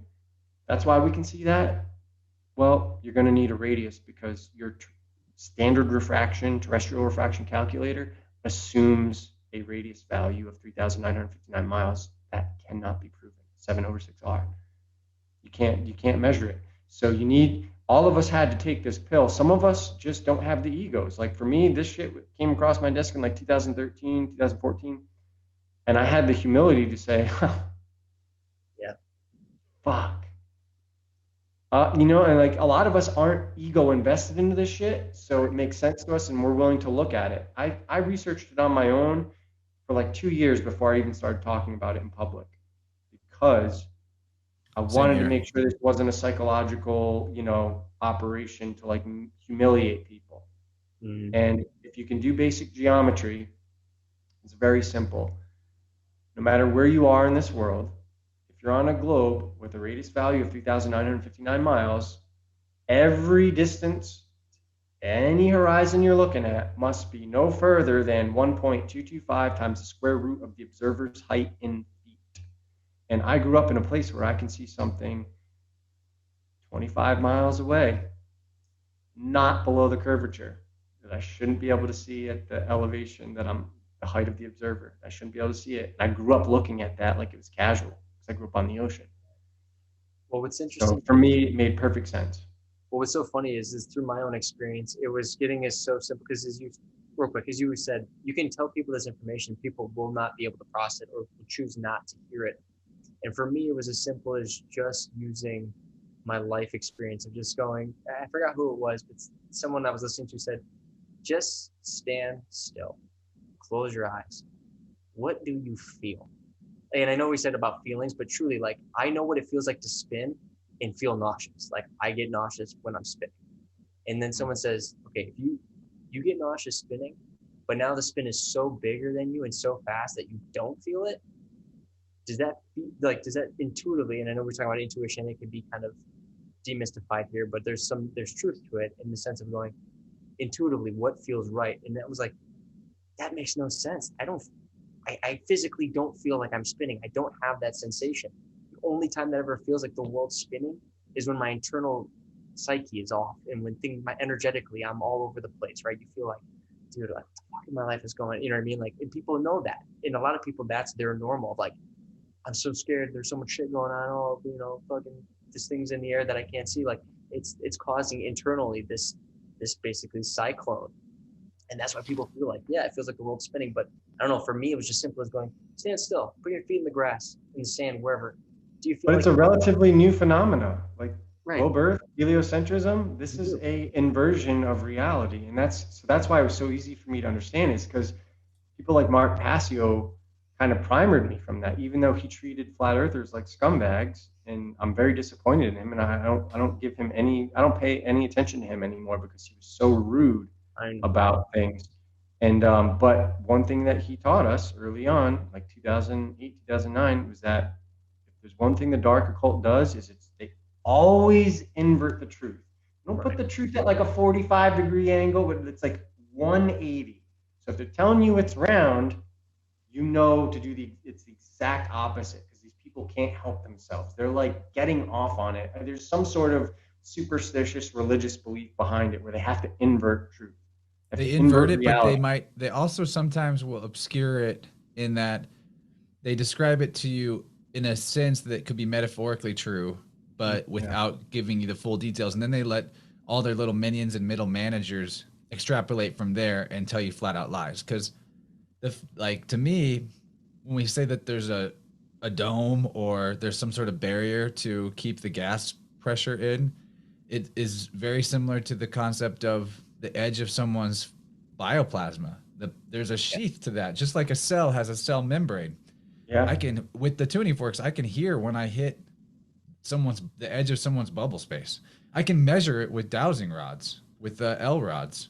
I can know that I have done something effective to rebalance someone's energy field in a certain part of their column, their what you would call chakras, with the dowsing rods, because before and after the process, it'll be different sizes.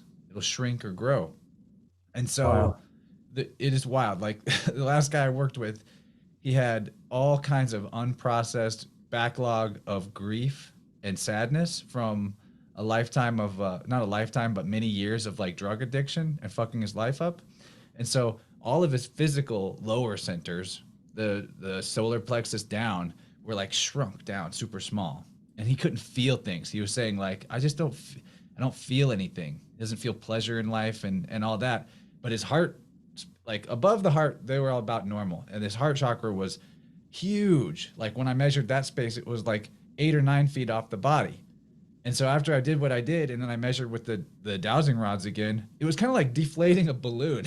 Hmm. I like let that energy come, like I punctured it in a sense, and even Like metaphorically, that's kind of unclogging what I a did. drain or whatever. It's Yeah, kind and I of allowed it to like go back down to actually flow past that bottleneck down to the lower centers. And when I came back with the L rods, I mean, all I'm doing is holding these L-shaped copper rods with beads on the handle so that they can spin freely. And I very gently and carefully walk forward, and I just think of what center I'm measuring, or I say it out loud. And I assume that it's something to do with like the electricity in my body and through the ether connecting to his body's electricity, and they're communicating. It's really wild because I do this remotely. Like I think homeboy was in Canada or something. But at the end of the process, all of the everything was in balance again. Everything that I measured was all the same size. So it was shaped correctly again, the sphere. And That's so my point in bringing this up is because like if the universe is a fractal, and this is something I want to talk to you about, Pat, is you know, maybe in a future episode, yeah, energy vampirism, psychic vampirism, totally.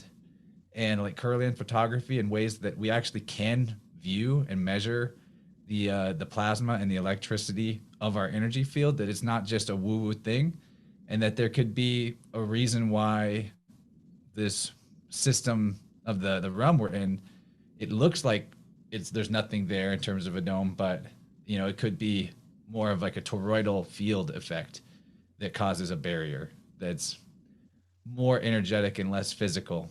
But these are all interesting speculations to get into. I'm sure you're probably trying to steer us towards some sort of a landing pad right now, so I won't get Well, I was gonna into say, that. the thing is like I said, I have a little bit of restriction only because I have a little one, but and I just don't want to get us into a deep one. Then I'd be like, oh, I gotta stop. But dude, I fucking love this, dude. If you guys want to do this again, I mean, there's so much I'm just taking in and processing. So, I'm waiting for I'll, Dylan to finish his book to come back on my show. yeah, dude. I'm saving yeah. that. Got into the pocket. Got But pocket in the pocket. but no, again, I very much appreciate your guys' time. I love where we were going with this. I love what we've covered. And for those who maybe are still getting all over the place with this, and again, read the books. It is worth your time, whether or not you agree with what we're saying. That's the third installment. But Well, truth doesn't care about anybody's opinion, yeah, and it's that's the ultimate point. Is like it's not about us. right. It's not about what we think. This is You don't just even what have it to is. defend the truth. It's Yeah. self-evident. You don't own it, so why it is what it is. Instead of It's instead what of it uh, is. instead of Shapiro's facts don't care about your feeling, it's more like, wow, technically the truth doesn't care about your feelings. So yeah, Oh man, Nashville, they can't help themselves. They're yeah, attracting all the fucking fake right freak shows. yeah. This Uh, thing, they're big with Peterson's pulling daughter range. just went there. I saw pictures of Peterson's daughter over there. It's Oh, like, dude. like I'm looking for a personal trainer. It's like, This country is fallen. It's not getting back up.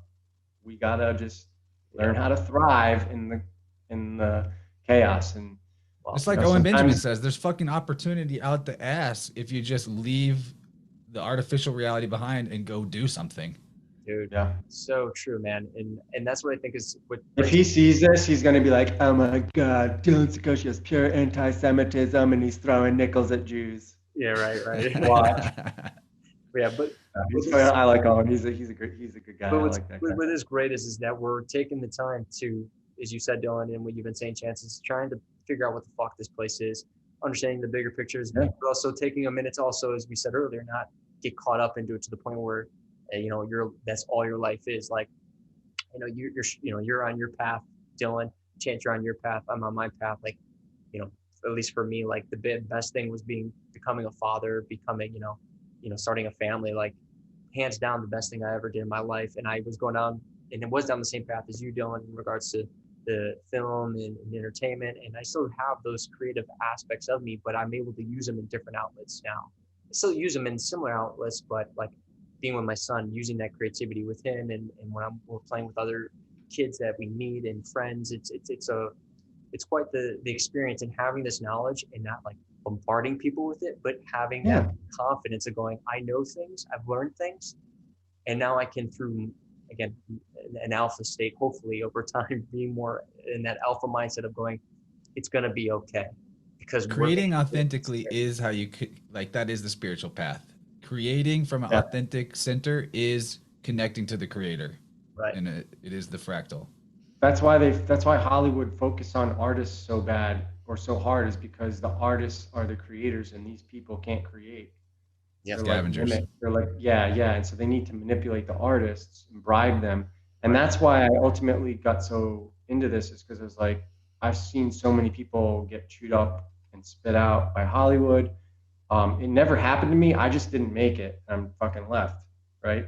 But the reality, nobody ever abused me. I was very lucky, but it's because I come from a strong family background, and like I've never had to, like, if I have to compromise who I am to attain my goals aren't shit anyway. So I need to go to the drawing board.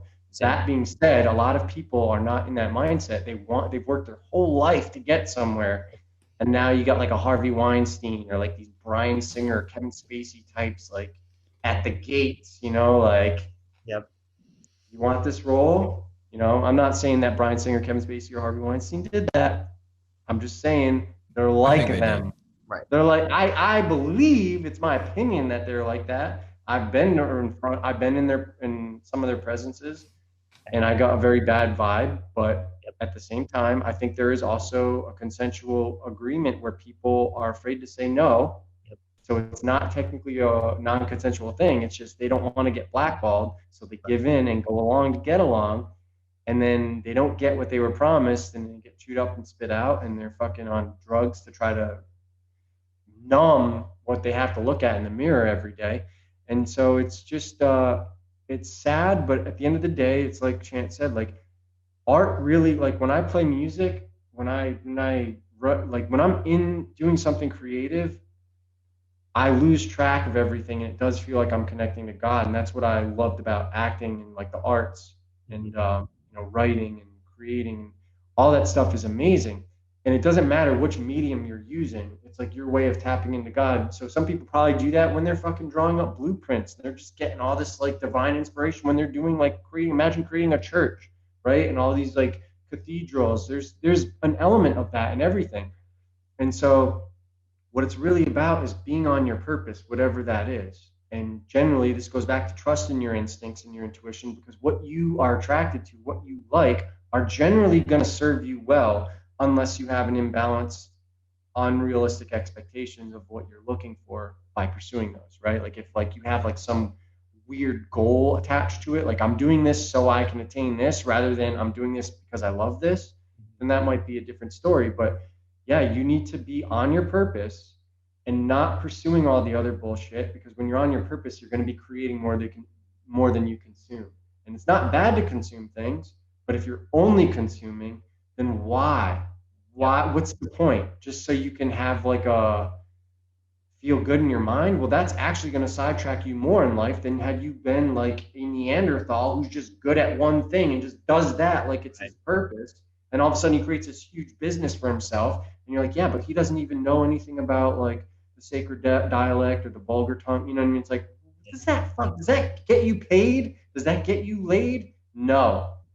Physical world action gets people attracted to you. Being good looking, being in shape, not being fat, not having estrogen bitch tits like bitch tits Billy Gates, you know? You need to be in good shape. You never get to let your hair down. You never get to rest. You get married and be like, oh, I'm married. I can just sit there, fucking drink beer and watch fucking football and my wife's still going to love me. It don't work that way. No. It doesn't. It's like people have unrealistic expectations. You as a man need to stop listening to society, stop caring about what anyone thinks of you, and do your fucking thing. Be on your purpose, and people will gravitate towards you. Look at this. I wrote books. I'm talking to you guys because my work brought people into my life. Not vice versa. I wasn't fucking sliding into your DMs. No, my work brought quality people in my life. That's what people need to do. And most people are afraid to do that. And it lets you be choosy, Dylan. It lets you actually make choices. And like most people are looking at what they've got as like, well, I have to settle because it's the best that could ever come my way. Not realizing and that's actually what's I'm guilty of that. I am guilty of that. And that's actually what leads you to want to self-sabotage and do all kinds of stupid stuff that hurts yourself because you're already looking at life like I'm settling. Right. And as soon as you like life will respect the boundaries that you set. Like what you experience and what comes to you will 100% reflect the level of boundaries and what you decide you want. Like I say it all the time. I'll say it again and again, and I'm going to get it made on a t-shirt at some point.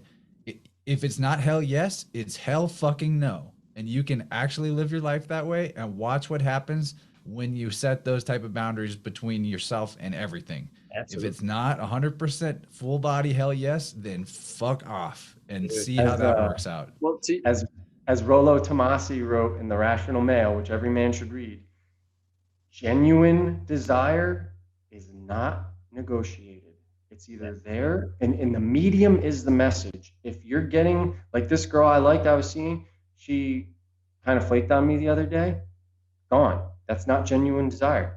That is the message. Even if they come back and say, oh, I didn't mean to do it like that. No, but that's the message. Because if it was genuine desire, you wouldn't have done that. You fucking drive across the country to be with me.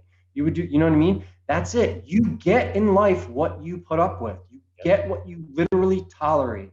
And right now, look around us. Our countrymen are feminine, out of shape, unhealthy, disgusting freaks that tolerate evil to run amok. Right. So that is what this environment is going to bring in. Totally. And we can't stop it, but we can say, this is what's happening, and this is what I need to do to avoid exposure to it and create my own successful, healthy environment that other people will want to be around, rather than sit here and bitch and moan about how the world's collapsing. And the world's going to be fine. It's just human beings that are trash, right? And until we change our behavior, it's going to continue on this trajectory and these cycles. And we just got to be like, hey, this is the weather. It was snowing today. I can't sit here and say I'm upset that winter is coming. Right. I can't sit and go, you know, if I just like maybe if I'm a little better, if I be a good boy, will you bring back summer? Right. Not till after winter, bitch. Okay? Right. Live it. Embrace that motherfucking cold. Get it in your soul. Because that's, as a man, you need to thrive in the external environment and just fucking say, I don't care what the circumstances are. I'm going to fucking win. I'm going to do something worthwhile because I only have so many fucking days. I'm at the point now where I'm flying by the seat of my pants. I fucking woke up today. I fucking won the lottery because I fucking woke up and saw the sun. Good. I might not wake up tomorrow. And I'm okay with that because I'm so grateful for every day that I get to be here. That's like where you got to be. It's the gratitude that through and through, that's the most important thing, man, because we can get so caught up in the mundane and all the nonsense of life. But when you don't, and you said this last time on our podcast, Chance, and I even clipped it for Instagram, just talking about like just going outside and just having a different perspective of going like, it's a beautiful day out, even if no matter how many clouds are out there. Like I think that's Also, powerful. get sun on your balls. Dude. It's really good for you. Yeah. Little do we know that Chance actually has his balls out right now, and he has. He's literally No. bottom half. He's like butt naked. I do like, pantsless podcasts all the time, but not Yeah. today. But they say last time it was a beer and pantless. This time it's jeans and turmeric. That's correct. Yeah, dude, that's awesome. Well, dude, I want to wrap us up. Thank you guys so much for your time. I highly anticipated this one, and it definitely didn't disappoint. I hope you guys want to do this again because there's so much. Yeah, anytime you guys, I love talking to you guys. So like we always have fun. So even if you guys want to make this like a regular thing where we get together like once a month or whatever, I'm in.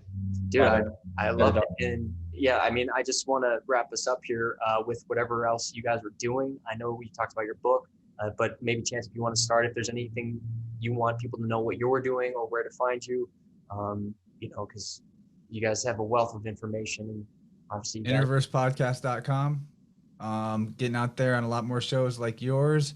Happy to do it. So if you're hearing this and you're a podcast host, hit me up. I'm probably willing. And I enjoy it. I like to switch to the guest seat. But from my website, innerversepodcast.com, you'll find links to every other place where the content lives. I've got the main show.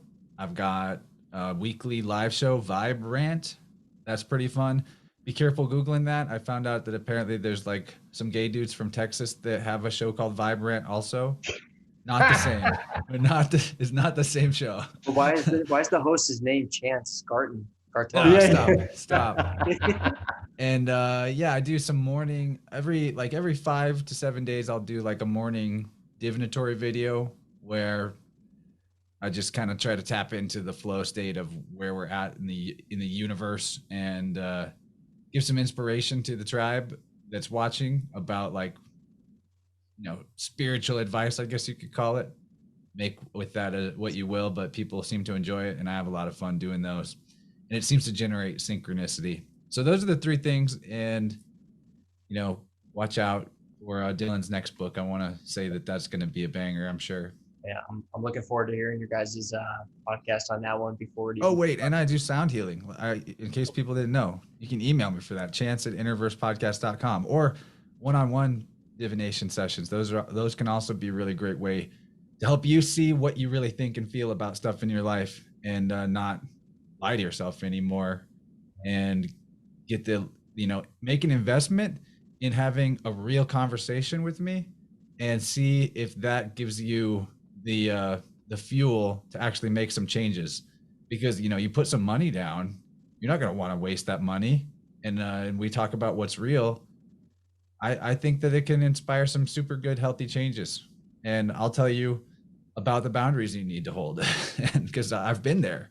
And that's where all the treasure is at, is holding your own light and not letting the phages eat it, as Dylan would call them. Man, I love it. It's the ultimate green language. It satisfies so many different archetypes, and yet it can't be reported for hate speech because it's an actual thing. But we're about high IQ, baby.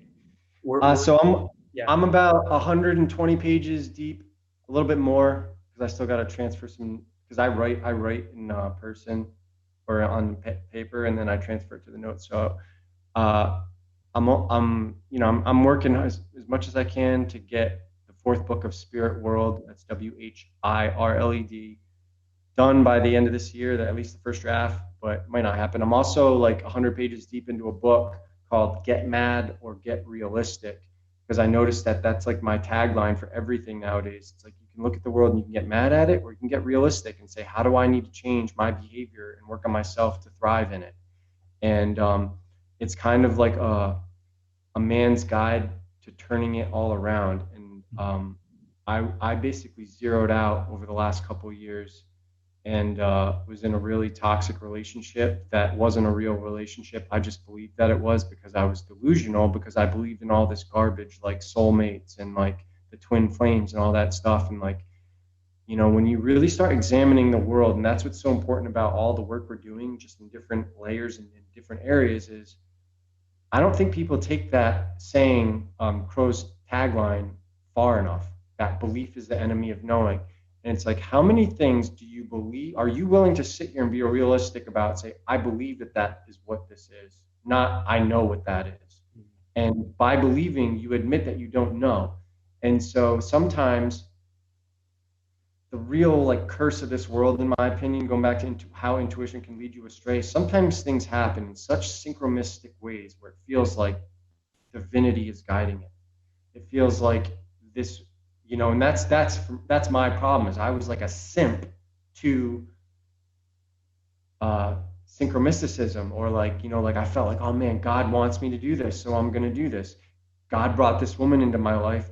I need to serve her. This type of like, I like this. It's more gynocentric, new world phage order programming to get you to siphon off your masculinity and castrate yourself and buy into their bullshit, while you're actually sabotaging what you are. Is because the more you cater to that, the more the woman actually doesn't want to be with you, because you're not that leader alpha male that she really biologically wants, even if her mind doesn't realize that because the world tells her to want something else.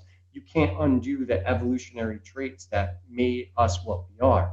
And so for me, the hardest thing was realizing that even though I was unplugged in so many other ways, I was still plugged into all these other lies. So I had to plug myself out of it.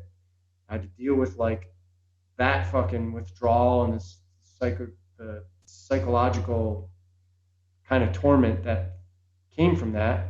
And then what I did to start like working out and turning it around. So I'm just going to basically include me. It's like not a book on how to succeed, how to make money, how to do it. It's just a book on if you're in a rut in life and you don't know where to begin, how you can turn it around and get shit going to the right direction. And doesn't matter.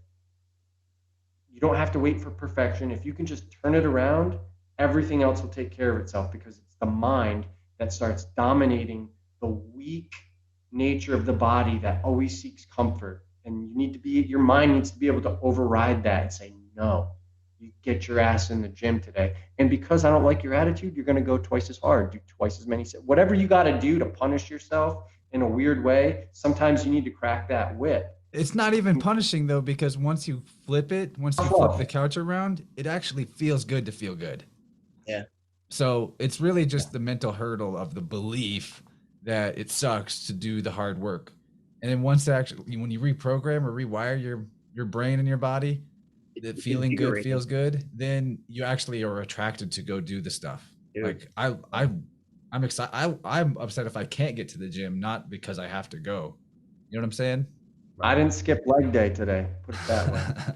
Well, I could speak for at least myself. When the gyms here, you need certain passports. So I find creative ways with my son to do it, which is, again, that's the beauty of, we were talking about creativity, is like, all right, fine, you can't do that. Well, I'm going to go put my kid on a boogie board and do sprints on the beach, and he's having fun, and I'm, hauling ass, you know what I mean? Or I'm going to, do whatever I can do to get creative with it. It's something for me personally, it's like, I can't literally go to the gym without it turning into, affidavits and things like that. And it's going, well, I'm on a beach, man. So I have nature around me, right? I can go pick up logs. I go pick up logs, and guess what? My son's watching, and he's getting excited. He wants to go do those things. My son's not even 2 years old, and he's already learning how to surf.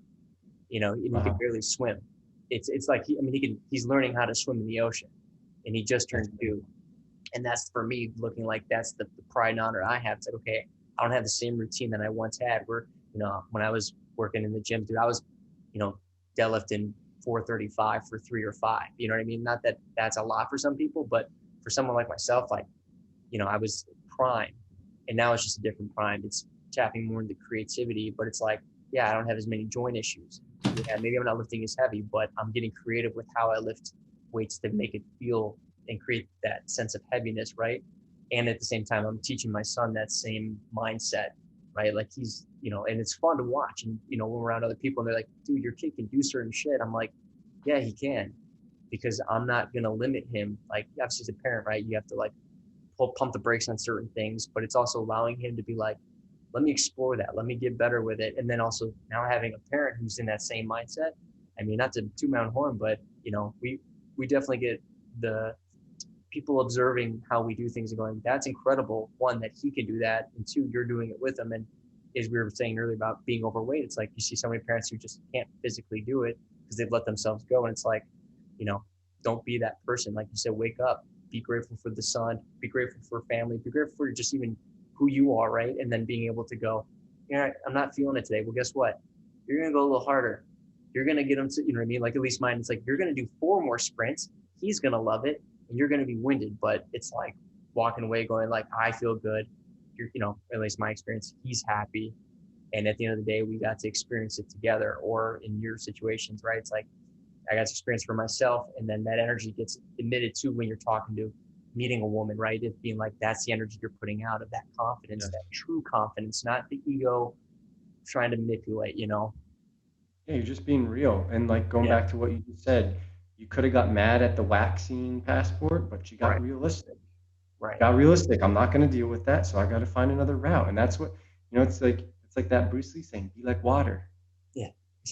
You as a man have to say, you know what, this is fucked up, but I've got to work with it and I got to find another way around it or whatever, right? And you can spend your whole life. That's why I'm not big on the law stuff. I like teaching it to show people what they're getting into and how it works. But I don't think you should interact with it. I mean, if you can and that's your calling and you get off on that, do it. But if you're feeling like I don't want to associate with that, don't.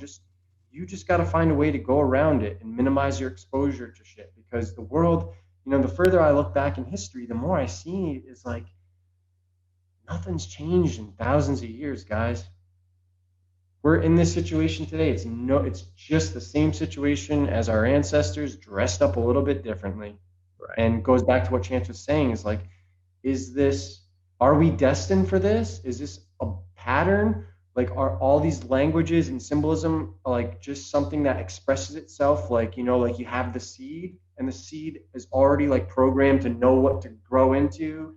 And no matter where you plant that seed, it's going to have that effect. You know what I mean? Like, how does a calf know, like the second it comes out of that freaking mama cow, it's like going straight for the teat. It knows where everything is. Like, there is a program in all life. That's unquestionable. So how does it work? I don't know. I don't make claims to know, but you just need to use your senses and your intuition and everything else to figure out what's going on around you and act appropriately. Yeah. And you can get pissed off or you can get realistic. Get mad or get realistic. And the realistic person is going to do a lot better, because it's like, you know what? I need to go to the gym because I can't miss this day. I can't lose these games. Whatever, I need to put in this work because I need to grow my business. I need to finish this book. I need to make this podcast. I need to, work with this client. I got to help people. I got to do that. Whatever it is, you just got to fucking do it, no matter what you feel like sometimes. And that's part of the thing that the body will try to make you not do, because I just want to lay on the couch. I don't want to, just watch ice cream or eat ice cream and watch like whatever people watch these days. I haven't had TV in like so long. I'm like way out of pop culture. It's so true, man. But I'm gonna have to wrap us, guys. I guess. But this is I gotta run too. Yeah, but thank you so much for your time, guys. Thank you for everyone who's tuned in and stayed with us. Like I said, I'm looking forward to doing this again. And but until then, everyone, thank you so much, and we'll see you next time. Bye, guys.